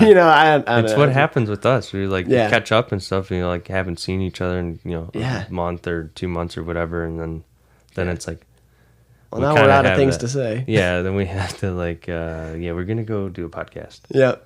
Yeah. Then you sit down and you're like, that. There's nothing to say. Fuck. Unless you... No, go. Oh, okay. Go. So a while back, you were telling me about that challenge you were doing. That was after the, what do you call it, too? After our last conversation. Because Amelia and I were like trying to break up the day and figuring stuff. Yeah, we did. You're trying to really change some stuff up. Business and doing this. Yeah, you changed a lot. Mm-hmm. I quit nicotine too, which is really cool. Yeah, I stopped vaping January, so like the first of the year or something. How do you feel now after quitting? It's cool. Like that's all I can say. It's fucking cool not to have that, but not being reliant. Yeah, and not like so. I quit vaping, and there was a point. That was like January last year. So around like everyone's like New Year resolution. That wasn't mine. It just I happened to quit. Yeah. And then I got into the Zins. What's that? Nicotine pouches. Oh. Yeah. Yep. The little Zins and little Zinatinos. Monica Lazinski. Little Upper Decky. There's so many nicknames for it. But the Zins. And I got into those, did those, and then actually the Macomb trip. The work trip that I was telling you about before, like the week or the weekend before I went, that whole week I just had maybe like 3, if that, and it was a whole week. And after that, I was like, I don't really crave these. I don't need these. But yeah, back to the question of how do I feel? Just cool. I don't know why I said cool, but good that I don't need it. I don't have to be around someone that has like, Zins or a vape and be like, yeah, I fucking need it. Yeah, scratch it. I need it. And that's the hardest part with, I think, people like Amelia's tried to quit. I know Brad and Zoe tried to quit, but cool. When other people have a vape or something, they're like, I want it. Like, can I hit that? And but yeah, I mean, I'll have a cigar. Yeah, obviously. Yeah, but that's nicotine. I've never vaped. I've never had a craving for it. Don't vape. I've never smoked, and I never smoked anything. Like, I've never inhaled anything. The only thing I've ever done is like cigars. Yeah, and again, I just puff on it. I just chief it. I'm sure some gets in your lung and stuff, but I'm not sure. Yeah, I mean, It could, I'm sure, because it's in your mouth. Yeah. But yeah, I'm not inhaling. I just like puff on it because of the flavor and the taste. And like when you have a cigar and a beer, it fucking tastes so good. And like, do you ever get the weird like feeling the next morning in your mouth? Like it almost cigars? Yeah, like almost burns your mouth. You can definitely like still taste the cigar the next day. Yeah, Amelia that's normal. That. She's like, your breath smells like a cigar. Oh, really? Yeah, because we're usually drinking and smoking cigars, and then we go to bed or whatever, and then in the morning she's like, oh, you got cigar breath. Like, I right now. So I had like a strong patch where I was like a strong patch, as in like I probably had 2 cigars a week for like maybe a month. Okay. And it was like a strong patch. Like a little strong burst. But that was like springtime, like this spring, when the weather just started getting warm and we were finally able to like go outside. I was like, when you kind of started this, right? You kind of started this in the spring, right? Right around that. Yeah. And so I was like really into them, and like I still enjoy cigars. I still really like them. But like now I have one maybe once a month. I haven't had one in a while. I had one last night. Oh, that sounds nice. Sounds really nice. I barely have. I had one last night. Yeah. No, but seriously, I literally rarely ever have them anymore. But I love them still. Like, and the nice thing about like pacing yourself, or because sometimes I do think about it, I'm like, damn, that sounds really good. That sounds really good right now. But I don't have one, and then like the act of you holding off, then like, for whatever reason, if you can, like, you hold off for however long on whatever your craving is, then you have one finally. Like, if you can like get past like the urge, I guess, if you get past the urge to the point where you don't have that urge, and then you have one like as like, I guess, as a reward or whatever, it's so much better, because it's not like your guilty pleasure. It's not like you fell into it, you were forced into it, or you were like urged into it. You did it like after the urge, I guess. I don't know if this is making any sense. It makes sense. Okay. Yeah. I'm following. If you can like get past all that, and then you just have one as your choice rather than a craving. Yep. It's better. So that's kind of why I like pace myself like that now. It's like maybe one a month, so I can still enjoy them. But I think like even with that, the like caffeine. Oh yeah. Like, I wasn't ever like, I never really, I think there was like a couple times I drank like Monsters. Like I think it was at Millville with you. I was like, I did not drink energy drinks, and then I drank a purple Monster when I was young, and I felt like shit. Yeah. And like my mom's like, yeah, you shouldn't have drank that. Like you're a kid. And I think it's so funny how the color of Monster changes people's like emotions. Like I know guys that like drink all sorts of Monsters and like heavily, and then like it's so funny. It's such like a weird thing where they'll be like I got this one buddy that's like, yeah, I can't drink green Monsters. Green Monsters piss me off. And I'm like what's wrong with it? Yeah, it's just like, and I say that, and he's just like, I don't know, but I just like get really pissed off after I have a green Monster. And I'm really? Like, it's weird. Yeah, I don't know. I was really young, and I just like I probably should not have had a Monster at like 10 years old. But, yeah. No, now it's like I'm really big into Red Bulls. Oh yeah. And like I'll have like 3 a week, and that's not. I don't think. Oh really? I don't know. I don't drink coffee or anything, so that's kind of my like thing in the morning. And like, all right, a Red Bull, and kind of start the day and get going. But it's like 3 a week, and on a good week, I'll do like 1 on a Sunday. Nice, yeah. But yeah, I drink a lot of water. It's boring, but I drink a lot of water, and then coffee, like in the mornings. Like there is one coffee my buddy made, and if he's listening to this, thank you. It was from Black Rifle. It was the they're Headless awesome. Horseman, whatever. Oh yeah, I know exactly what you're talking. Yep. Yeah, I know and exactly. it had like, it wasn't like too strong or anything. He does like, he puts honey in it. Oh, fuck. Like just a little bit of honey and like coffee. Huh? Yeah. That's really fucking good. And then he like put like a little splash of milk in it because I'm lactose intolerant. So and I was like, bring me a coffee. He's like, you'll like this, and he's brought me 2 at work, and they're awesome. Is he? Oh, and he works with you. Yeah, he's not like a what's a male barista? Is that, or is that like I think unisex it's still term? I think it is a unisex term. Okay. Yeah.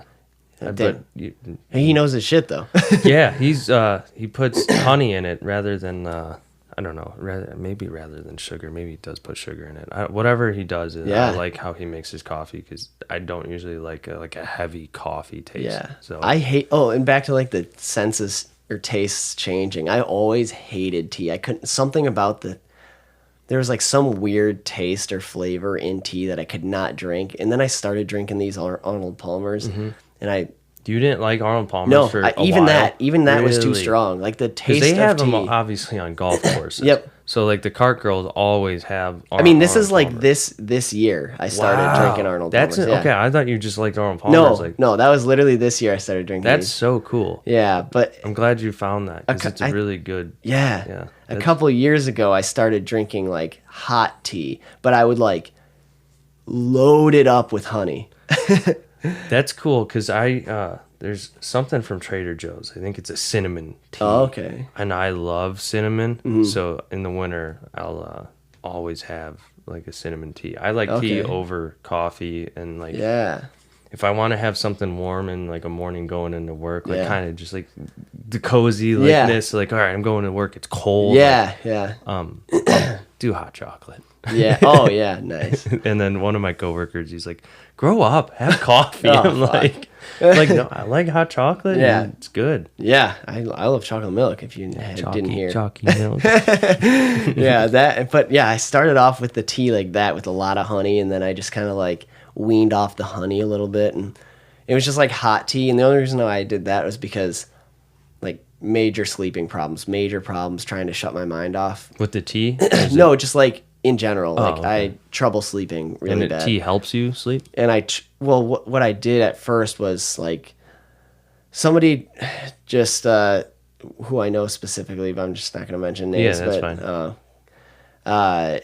They recommended melatonin. Yeah. And I was like, I doubt it's going to do anything. And then so I tried it, and like I felt like I noticed something, and then like. But like the ones they gave me were like super weak ones, and I started looking around and I found some stronger ones, and they would work. They would knock me out, but like I would wake up at a typical time. I would like wake up still at like the 2:33 in the morning mark, and then I'm up the rest of the night, and I'm like, they help me pass out, but it's not a good sleep, and then like I wake up still. See, we're like completely opposite in sleep. Oh, really? Like, dude, I can pass out anywhere. Oh, really? Like, if I wanted to, I literally could sleep. And then in the middle of the night, you're saying you wake up at 2. I have like maybe like 1:30. I'll wake up, tap my phone, and be like, "Fuck yeah, I got a couple more hours of sleep," and then I just pass back out, and I'll wake up at like 3 again. Look at my phone, like, shit, like I got a little bit longer, and then like I'll wake. I don't usually wake up from an alarm like at all. Oh, really? I set one every night. Yep. But I'll wake up 5 minutes before my alarm, and like your body clock. Yeah, and I'll kind of be like, all right, I got 5 minutes. Fall asleep for whatever 3 minutes, and then I look at my phone. I'm like, all right, turn off my alarm and sit there, look at my phone again. 2 minutes later, and I'm up. It's really weird. I enjoy waking up in the middle of the night, tapping my phone, and if it's 1 o'clock, I got till 5 or whenever I wake up. In the winter, our hours are different. So well, they actually talk about how important, like the importance of waking up at the same time every single morning, like for your circadian rhythm. Sure. Just like how important that is. Like more important to get up at the same time than it is to go to sleep at the same time. Okay. But yeah, I don't know why. For me, when I wake up in the middle of the night, I'm like, again, because then like if I wake up, I'm like up, and a lot of times like I'll just like wake up and I'll just like keep my eyes closed. I'm like just. What I do is if I can't sleep, and I don't know if this will help, 6 in, 6 out, and I pass out. Inches no. in? No, I'm just kidding. Oh, baby. Yeah. No. Yeah, I kind of see where that was going. Yeah. Kind of alley-ooped you there. No, 6 in, 6 out. So 6 like seconds in, like you're breathing, and then 6 out, okay. and it puts you into like a meditative state. Yeah, you slow your breathing down forcefully. Mm-hmm. And I mean, with you, if you close your eyes, and I used to do this, but now I kind of do it simultaneously with the 6 in, 6 out so that, and then I tell myself, just look into the abyss of the darkness, like as you close your eyes or whatever. But 6 in, 6 out, try that. Maybe, I don't know. Okay. If you have trouble sleeping. Yeah, thank you. Yeah, and that's cool that you like talk to yourself like that too, because that'll help you like kind of take your mind off things too. And literally just look, enjoy. I always look at it as like looking at the stars or something, like when on a dark night, wherever you are, and like if you close your eyes, obviously it's dark in a room or something. Yeah, just look into the abyss. Yeah, and, I do 6 in and 6 out. Yeah, sometimes I'm like laying there and you can like almost imagine the bed start to like float away, and like you can literally like almost start feeling it. You can like trick your mind. Have you astral projected? I don't know what that is. So that you're supposed to do it at like early hours of the morning, so you obviously have a full night of sleep. And Amelia taught me this when we were like 16, 17. Okay. But you lay there and you control your breathing. Like after you're kind of up, it's like, you say like 3 o'clock in the morning, 4 o'clock in the morning, when you still got more time to sleep, but you force yourself to stay awake, but your body falls asleep. And I've only gotten to the point where my body, like you're supposed to like feel like it's really like weird, but like a pop, and like you could go anywhere, like your mind, I don't know exactly is, but like it's like you're dreaming in a dream state, but you can go anywhere in the world. You could go out the door, but your body's still in the bed. I've only got to the point of like my body started to like vibrate, and that's what I felt, and I kind of got spooked. Yeah, and that's kind of where they say like, okay, that's right before you feel like a pop, and then you can go wherever you want. Obviously your body's still there. That's astral projection. Look into it, it's cool. And I don't know if I'm like butchering it or whatever, but I've tried it a couple times when I was younger with Amelia. Like we were just into it, and I'm sure if she's listening to this, she'll know what I'm talking about. But look into that. She's lucid a smart girl. Lucid dreaming. Yeah, lucid dreaming. Sorry. Thank you. Smart girl. That one I know. Lucid dreaming. That's super fun. I can do that for sure. And be aware inside a dream and kind of do whatever you want. It's kind of along the lines of that too. But I can't force that intentionally, but I can do that, and it's relatively often. I can. Yeah, I don't think I can't force it, but if I'm enjoying a dream that much, I can be like, "Oh, you're dreaming." Yeah, let's go do it. But have you ever thrown a punch in a dream? Yeah. Oh, it's the worst. It's like you're just like. It's just like, like you're punching with ramen noodle hands. Yeah, literally. It like, sucks. Yeah, it does. It's so degrading too. Like you're trying to fend something off. Like you say a bad dream or something. And it's horrible. Yeah, it's horrible. It's like the worst kind of suffering. Like it's like a dirt bike bogging. Yeah. As a man, you can't even defend yourself in your own dreams. It's like the most vulnerable you can be. And I always wonder why that is. Yeah. Like why does everyone have that? Yeah. It's really weird that I've talked to Brad about it. A lot of people have the same, like, you can't fight in a dream. It's really weird. Yeah, it is. And how it's so common along so many people. Yeah. Like, why is that? Yeah, that's so weird. Can you, like, sometimes I force it to happen. What, to fight something off? Yeah. Yeah. Depends on the dream. I don't know. Obviously, dreams are, like, weird. I don't know. Like, weird. Just that you go, we all accept that we go to bed and all dream. Yep. Yeah, it's just like uploading our memories to the different dimension. It's really weird. So weird. Yeah, like sometimes I force it where like the speed still isn't there, the strength still isn't there behind it, but like I force a follow through and then like I like if I'm really into it, I can like make a punch happen, but it's not like a real punch. Yeah. I don't know if that makes any sense. It's like just Jello. Yeah, it's still really just weird. Like, yeah, it's just not. Have you ever fallen in a dream? Like sky, like falling? Like I might have. I was having a dream when I was younger, and I was falling, and I fell off my bed. But I was. Oh, you did? I felt like I was falling, like it was like falling from the sky or something, and I ended up just landing on the floor and waking up. But it felt like I was falling. For a while. I guess I have experience. Yeah, because things are like moving faster in your dreams. Yeah. Damn, that's so weird. Yeah, dreams are one goofy ass thing. I have a really messed up one when I was younger. Go ahead. It's like, I'm in the hot tub, I'm peeing. I pissed my pants in the bed. I was younger, but fuck yeah. Like, I remember that. Like, so you're one of the hanging out in the hot tub. Just, yeah, I'm one of those guys apparently. You guys do.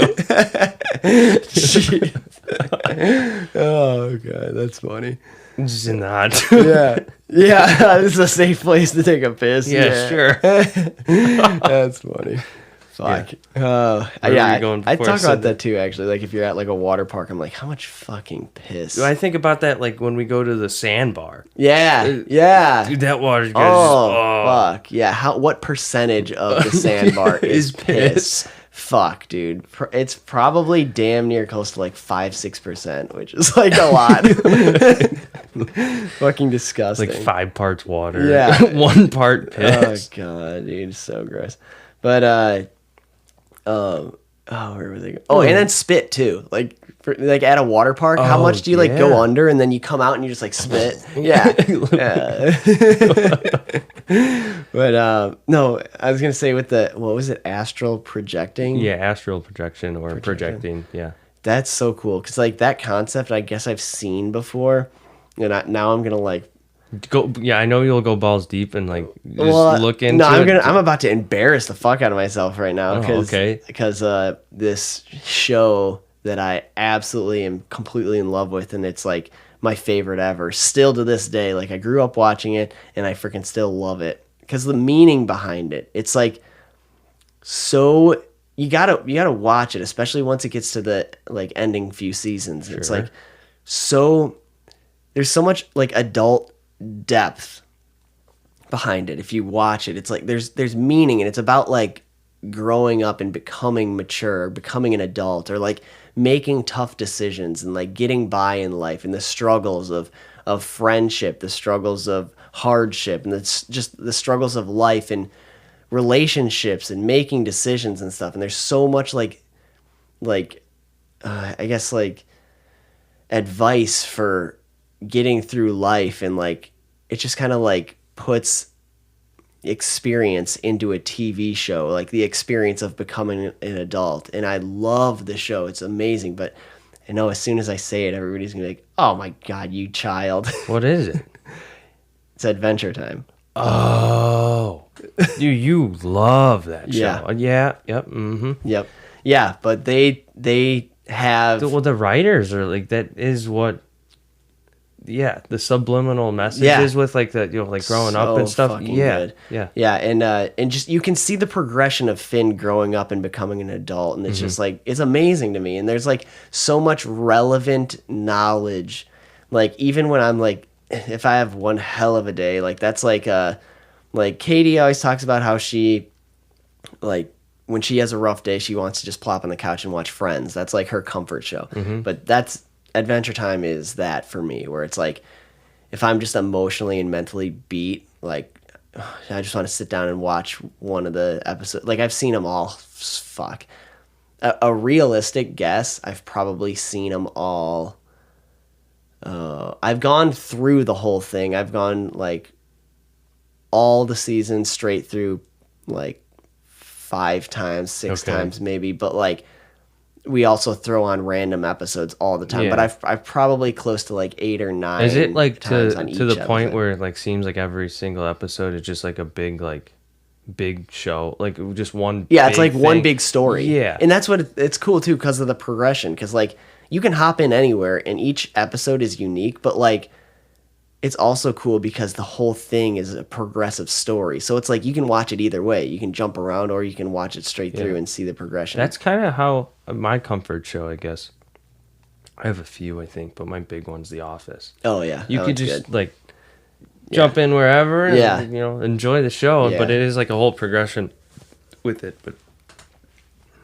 But there's that astral projection in Adventure Time. Oh. And so that's why I was getting at this, where Finn, he has an episode where he, like, does that, astral projects. And and it shows him where, like, he kind of walks around, where he can, like, move short distances, but, like, in the episode, it's actually more of him being led, where he's being, like, carried. Like, he was, like, floating different places and, like, seeing different things. And, like, he's, like, talking out his thoughts. And it's, like, it was a really cool episode. And I was always curious about that episode, but because I've never heard something like this. Thank you for sharing what that. It is, yeah, of course. It's so cool. And it is, I haven't done it in forever, but I know that Amelia and I were like, oh, let's meet up with each other in the astral world or whatever it is. And, you know, 16, 17-year-olds. That's cool. Yeah, it's still really cool. I think there's meaning and truth behind, like, at least a little bit behind everything. I mean, I know a lot of people, like, there's so many, like, ideas and stuff that people can't get behind, but the fact that it exists shows that there's got to be even a sliver of truth behind it. You know, even if you don't believe in whatever it is we're talking about, like, there's some sort of sliver of truth behind everything because it exists. Because even the idea, the fact that there's a thought behind it, shows it exists. You know, there's something there. Same with, like, all, like, the zodiac signs and stuff like that. I don't know really much about I don't know much, like, astrology and stuff. But it's funny because Amelia is a Libra, and then, like, her mom's a Libra, and then her dad's a Capricorn, and I'm a Capricorn, so, like, January, I don't know all of them or whatever, but, like, Katie always she has to remind me, because I don't look into that at all, but I just... December? November 27th. I was born on Thanksgiving. Oh. My mom had a cold turkey sandwich in the hospital. It's so funny. Yeah. Thanksgiving, baby. Yeah, wow. But yeah, her dad and I are very much alike, and then her mom and her are very much alike, and there's got to be some type of meaning behind it. And like Sagittarius. Sorry, I think that's what it is. Yeah, I think so too. Yeah, I think Amelia asked you one time, or asked Katie. Yeah, Katie knows more. Yeah, she's a smart girl too. Yeah, I don't. All I know is I'm Capricorn and whatever, and I don't know even know the whole quality of that. Yeah, but apparently I fit into that. Nice. Yeah. But yeah, it's cool. I think there's some meaning behind that, and I don't know how in depth things go, like, oh, on the time you were born. Like, the only cool thing, I think I was born, I'm like 99% sure it was like 222, which is like cool. An angel number. That's so cool too, because your dirt bike number too. Yeah. that's really cool. Yeah, and there's like things with that, and it's like there's some things like you're destined for certain things, and I believe in that too, where like your destiny, you just kind of have to fulfill that. You have to step up to the plate, and I don't know, but yeah, the 222 thing is cool, and like dirt bike and hockey numbers, that's cool. Always been 22.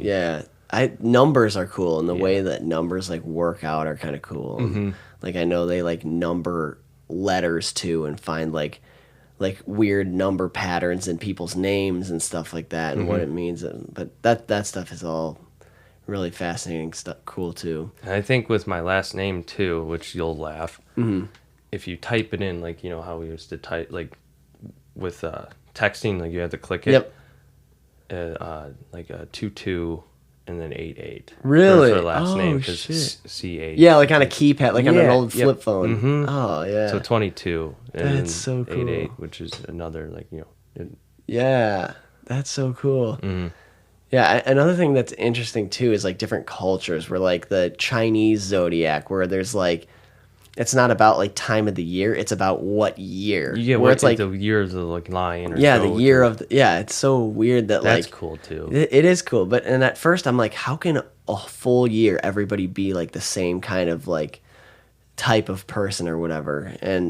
But then the more I think about it, the more I'm like, there's a lot of people out there, and the more you get out, I guess it just like we're kind of, you know, we grow up and we're like put into this thing where like you grow up with the same age group, you know, like you're at school, you're fitted in the same age group. So like you're surrounded by people your same age, I guess. So growing up, it's like common, but like once you get out, you know, you don't, like everybody that like actually stays together, like we're not the same age, and like I feel like everybody's like all different ages, and it's like it's funny how like you meet up with different people and just like different people connect with different people. I don't know, it's just weird. But also an interesting thing on the Chinese zodiac is like they're all real animals except for the dragon.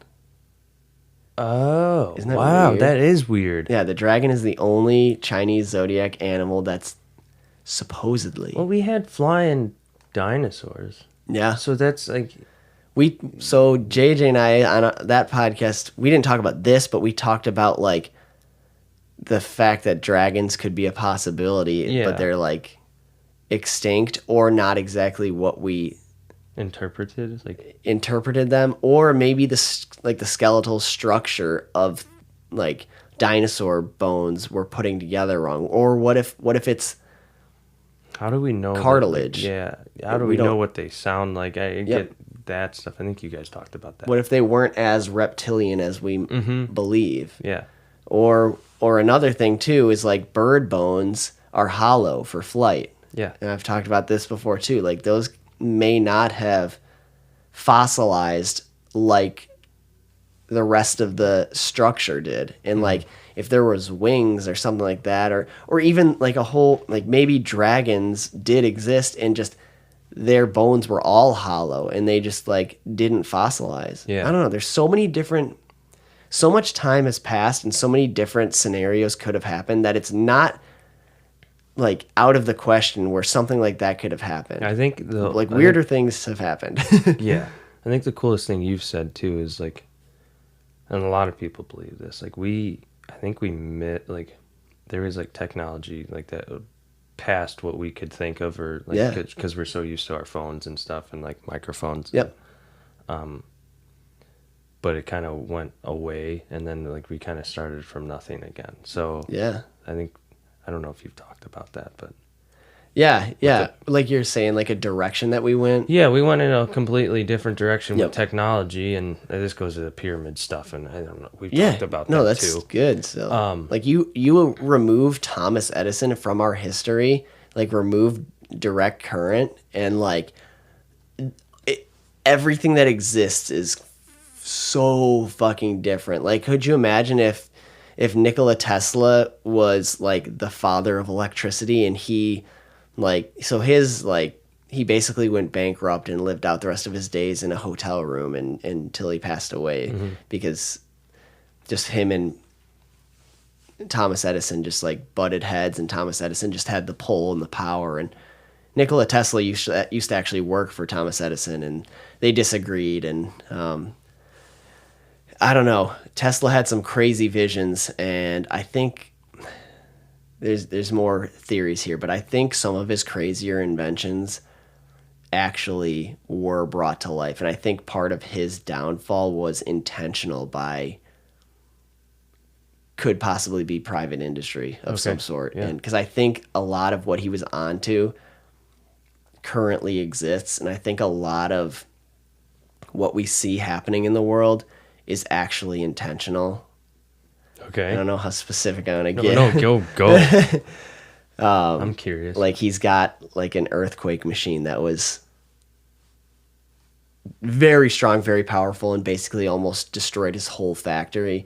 And he basically disassembled it and is like, I'm done with this thing. No. But he was onto something that I think currently exists. Okay. And I think it's currently being used as well. And I think a lot of natural disasters that happen around the world aren't natural disasters. Did you see obviously Hawaii, Maui? Yeah.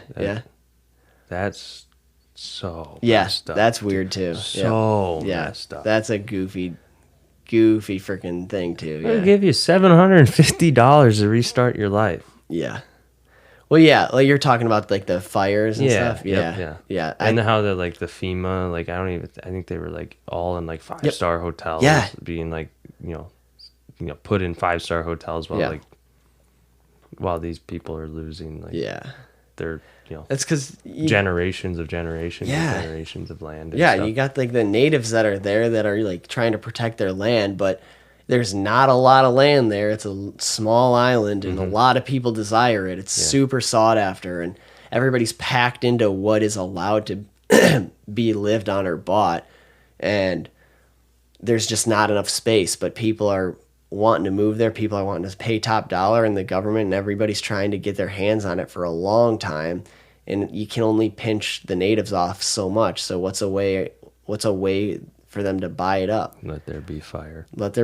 Burn the whole place down, and then insurance companies and the government come in and take over. And so much is happening that things can be hid. Yeah. Because with strong emotion like that, things can be just taken over under the table because they're trying to help the cause or help the situation, or it's under construction. I now, get like really upset too. Like, I'm not saying that the war in Ukraine's not good, but like, why aren't we helping out Maui more? Yeah. Why aren't we helping out our own fucking country more? Like, we got enough disasters and problems here. We've spent more on Ukraine than we did in Afghanistan already. Oh yeah. Over whatever 2 years. Yeah. Just a few years. Yeah. Yeah. And there was a misplaced $4 or $5 billion rather like just we accidentally sent that over there. Like no, you didn't. No. The somebody somewhere knows exactly where every penny is going. Yeah. Nothing's just like slipped through the cracks. But like, we could help out our own. Right. Because, this, I don't know. It's sickening. If the IRS can track every dollar that you and I spend, they sure as hell know where every one of their dollars is going. Exactly. That's bullshit. Yeah, it's wild. But yeah, they burn that shit to the ground because then they can step in. It's an excuse for them to step in, take over, and now they got all this fresh, valuable land for the development. It's a weird freaking thing. Yeah. Just. You ever see the laundromat like theory? Like how laundromats are like a gateway for money laundering. Not laundromats, sorry, mattress firms. Mattress firms? Yeah, not all really like mattress like stores. Like how there's a mattress store like across from the street from one another. Like, you want to know a weird thing too on this? In Naperville, where Katie's from, there's literally a mattress firm on both sides of the street on a corner, like right around where her people house say that like it's a money laundering thing. Like, it could be. I mean, this is the weirdest thing. It's literally an intersection, and on opposite sides of the street, like the intersection. Same store. The same mattress firm. Mattress firm here, mattress firm there. They're both mattress firms. Yeah. That's so you could be. It's weird. So it's just like a. It's like a front. Gotcha. That's what I thought. Yeah. It's like a front. Okay. Are that many people buying mattresses? No. To have two mattresses on either side of the street that are both open? Right. Yeah, exactly. Especially with now all this. Like, how do you choose? Like, I'm going to go to this one. I'm going to go to... Yeah. I understand people do buy mattresses, but... Oh, yeah. To have two... That's crazy. Yeah, like every 7-8 years. And also, like... Who goes to the store to shop for mattresses? Like, I didn't go to the store. I just got mine from online. We got ours from online too. Really? Yeah. I mean, that's all, I think, relatively new with the online that's true. stuff. But that's true. A lot of it too is we got ours shipped. There's so much online stuff where a lot of it now is like, you get like 100 days. You can try it out before you decide. It's also weird how obviously there's things that go on beds, it happens on a bed that you can't like sell. That's questionable too. You're right. But try it out for 100 days and then send it back. Yeah. Lots of sperm cells on that bed, and then they send it back. Just be cooming. Yeah, and then all of a sudden they're just like, all right, that's a demo model. Send this out for them to try it. Oh, do they wash mattresses? I guess. Yeah, it's weird.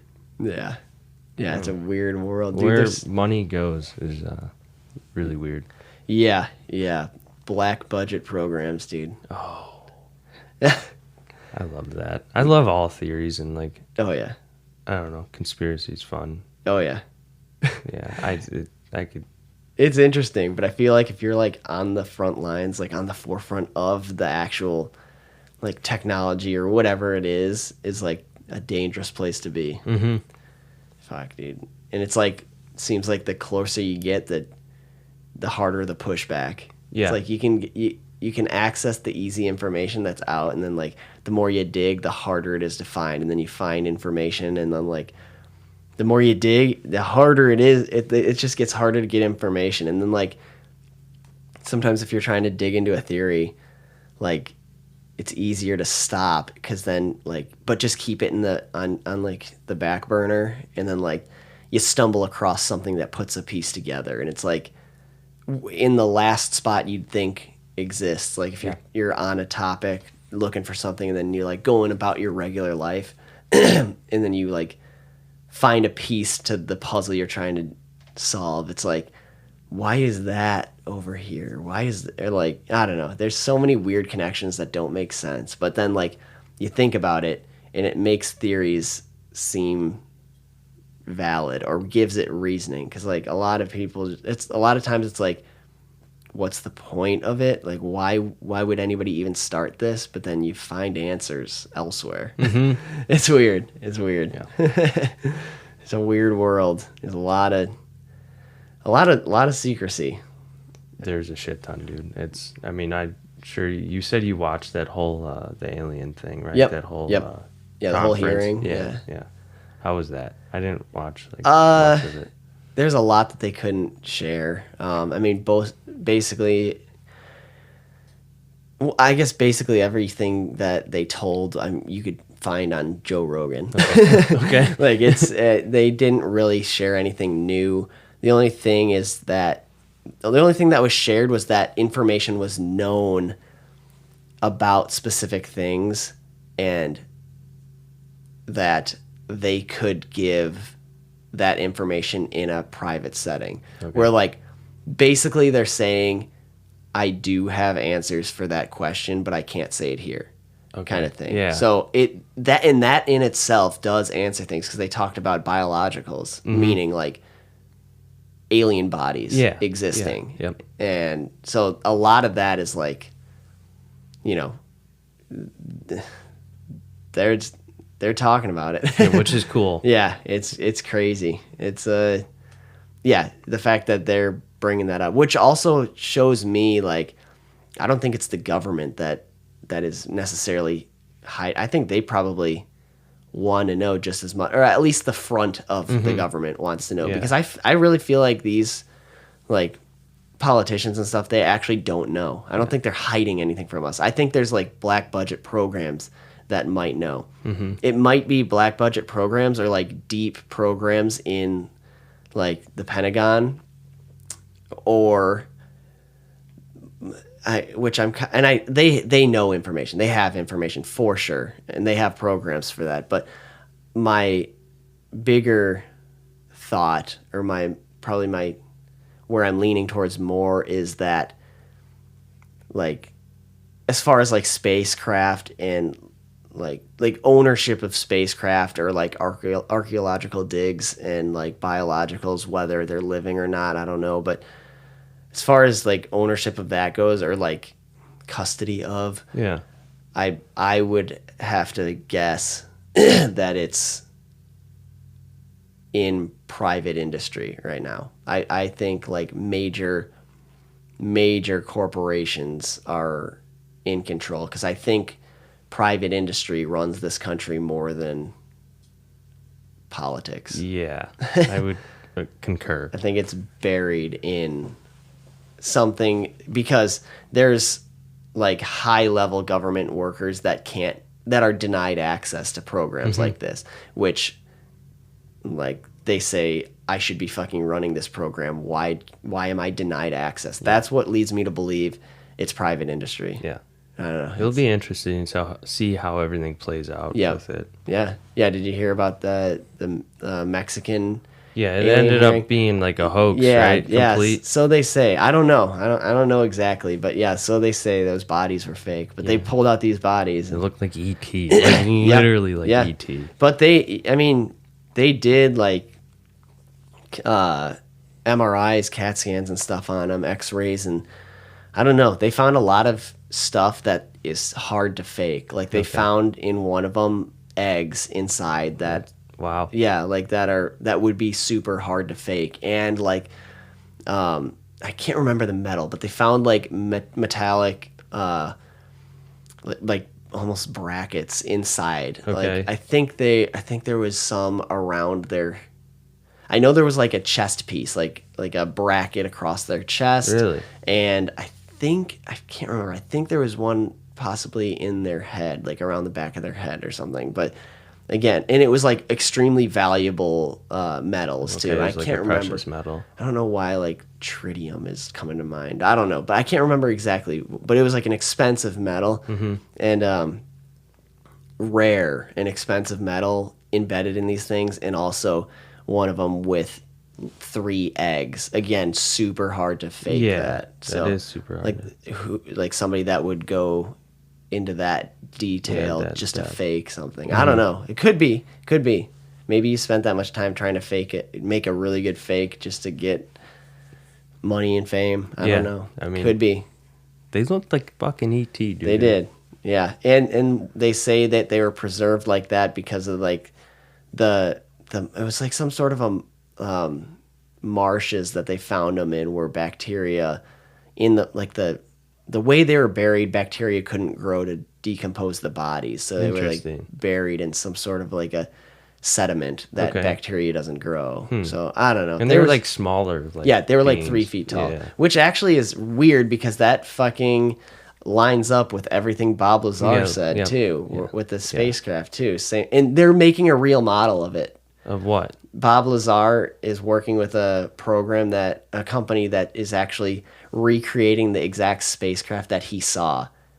That's so fucking to the cool. best of, I got to show you photos because it's crazy. To the best of his memory, they're recreating the spacecraft. That's so cool. Because he said like he went in there and he's like, okay, and he looked around, be like a 3-foot beam, 4-foot beam, and like I don't know what he say. Like he said everything was like smooth. Like there was no seams, there was no 90 degrees, no edges, no corners, nothing perpendicular or anything. There was no end to anything. He said it was like if you made a wax model and then like heated it all up to the point where it just started to melt and then stopped.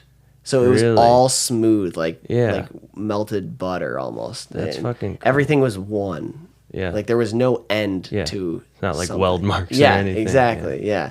And so he went in there and looked around, and so to the best of his ability and his memory, they're recreating that exact ship. Yeah, you got to show me that. That's sweet. Yeah, it's really cool. So I don't know, but those sizes line up with exactly what he's been saying for a long time. A lot of stuff lines up with what he's been saying, and like I love those episodes with him. Yeah. It's actually Joe Rogan. Well, from what I've heard, it's Joe Rogan's #1 episode is the Bob Lazar episode. Wow. Yeah. I didn't, most shared episode. That's fucking cool. Yeah, it's really cool because it's crazy. I mean, that's like fucking like the #1. That's like the biggest human question. Like, are we alone? I think it's scarier. I think I've said this before, and I know multiple people that have said this. It's scarier to think if we aren't. Yeah. If we aren't alone, like this is so rare. Yeah. And also like, the fact you and I are here talking, if we're not alone, it's so rare. Yeah. Exactly. That's like, I feel like that to me, that's even scarier than being like, okay, the universe is, infinitely big. And in the time that has gone by, have you ever heard of the Christmas tree effect? No. Basically what that is the amount of time that exists, and again, time is a human construct, but just for this example, the amount of like from this point in existence to this point in existence. Like, if you take the very beginning of not just humans, but life on Earth, life itself on Earth, from a tiny organism, to cells, to amoebas in the ocean, to where we are now, and like, I mean, whether or not like in extinction, I don't know. You know, you could stretch this out as far as who knows into the future, but like just for this example, from the time life on Earth was first in existence to now is like a micro blink, like in the universe, in the existence of the universe. Like it is just like a speck of time. So the idea is basically, how many times have life forms popped up, evolved, created technologies, and then maybe had some sort of a war, or even connected with other ones, had wars and just extinctions, and then other ones on other planets, like in Goldilocks zones where everything's perfect. You know, it's not like Earth is the only Goldilocks planet. Yeah. And just life pops up and then goes extinct. Life pops up and goes. So basically a Christmas tree effect is like lights on a Christmas tree. Like life outside of Earth could exist, but we could be missing it. We could be missing it by millions of years. Yeah. It could have already died off and extinct millions of years ago, and now we pop up. Yeah. And then all of a sudden when we die or go extinct, or whatever happens, and then life millions of years from now, billions even maybe, and then life pops up again. And like it could be flashing in different time frames. Yeah, that's a really cool fucking thing. Yeah, I've never heard of that. We could just be missing it with the amount of time that has happened. It's crazy. That's sweet. Isn't that cool? I could just picture like all the galaxies, like a little light over here. Yeah. Like that's sweet. But it's also sad and kind of scary. It's like, what if that is real and we're just missing it by even a few million years, which is really not that long. No, in the grand scheme of things, it's not. No, it's freaking weird universe, and maybe that's the universe isn't the only thing. Maybe there's dimensions. There could be infinite dimensions behind the universe. Like, I feel like if aliens existed, that's like one of the most boring things that could happen, because just the fact that another life form is on another planet somewhere else and just like traveling here, like at this point, that's boring. What if there's dimensional travel? If you could pick, okay, let's go to Earth and say we're from wherever. Yeah. Or let's go to a different dimension. Yeah. What are you going to choose? Yeah. The dimension. Yeah. And it's like, what if somebody on Earth right now knows these answers? What if somebody on Earth knows what happens after you die? If we go somewhere and where it is? What if there probably is somebody that knows. There's probably a group of people that know. And if that's true, why are they keeping it from the public? Mm-hmm. So, like, for me, I try to think of what's the worst possible case scenario, that what could be so bad that they have to keep it so secret. Black. That we're dead. There's nothing left. Yeah. Yeah. I think that's in my eyes, that's the scariest. That could be the scariest. That could be the worst. But I feel like that's kind of what they want you to believe. Okay. So I don't know. I think I don't know. What if we're an experiment? Where we've been like placed here? Yeah. What if we were placed here? Just a little science experiment. Yeah. Oh, like a little ant farm. Yeah, like a little ant farm, or like like the little sea monster things that you'd have as a kid. Sea monkeys or whatever. Sea monkeys. Yeah, those things. Yeah. Those are cool. That, or like, what if we're just like placed here, or even worse than that? What if we're crops to be farmed, to be harvested? Yeah. What if and not just for like, and you're right now you're gonna want to jump to a conclusion of how we farm. So you're gonna want to jump to what are they gonna farm us for? Our meat or whatever? No, like I'm talking. What if they're like energy or soul farming? Yeah. Like, what if they're harvesting our emotions? Or even if it's not just like for food or something like that, or whatever their nourishment is, what if it's just for like entertainment purposes? Like, what if our emotions are like them? What if they like intake our emotions like getting high? Oh my God. I never thought of that. Yeah, I don't know. It's just like there's so many things. I don't know. That would be crazy. Yeah, like I've dark thought about energy like shit. Yeah, very. I thought about like the simulation thing, and then like, okay, if we're a science experiment, like let's see what happens, and we'll revisit it, and I don't know, the nuclear stuff, how all like apparently all the sightings started happening after like atomic bombs, and like okay, we kind of have to watch these. This is getting out of hand. Yeah, that's true. Yeah, that's when kind of when it all started, right after Fat Man and Little Boy. Yeah. Yeah, nuclear warfare, and they're like, oh shit, these guys are kind of this is becoming a problem. Too much. Yeah, I don't know, dude. There's so many possibilities, and it's like you don't know. But I got a feeling somebody on this planet right now knows or has answers, or at least more information than we do. Yeah, we can only talk about it and not know. Yep. Yeah, it's weird shit. I don't know. But fuck, dude, we're about to hit the 2-hour mark. That's one hell of an episode, though. Fuck yeah. Well, thank you so much for your time on this one. You got some good thoughts too. I love doing it, and I'm all over the place sometimes, but like it's good. Sometimes repetitive, and like I think about a lot of things, and I would love to like jump more like in like down more rabbit holes. Like, if I could like just, it's like you're saying, like pinpoint something and jump down that rabbit hole rather than like focusing in. Yeah, I'd rather like do that, but I also like having all the spectrum, like a little bit of knowledge here and then like a little bit of this, and like a root system. You jump down one rabbit hole but branch out in that. Yep. Yeah, fuck yeah. That's awesome, dude. This is a really cool. I love the jumping around because you got so many things to keep your mind occupied. Like so much in this episode. It's awesome. So thank you so much for your time. We're definitely gonna have you back. Your first episode is my #1 interview episode. It did the best out of all my other episodes. That's awesome, dude. Yeah, keep sharing it. Yeah, I will. So thank you. I will. Yeah. Thank you so much. Yeah. Thank you for having me. Yeah, thanks for hopping on. I appreciate your time and your thoughts too. And again, this isn't easy to do, especially when we're talking about some deep theories that people might have some strong opinions about. So fuck them. Yeah, fuck them. No, it's really cool to have somebody like you, especially, that comes on the podcast with me and talks like this. Yeah, I love this, dude. I absolutely love this. Fuck yeah. I'll be back. Yes. And over and over and over. So. Yeah, yes. Please keep coming back. It's a lot of fun.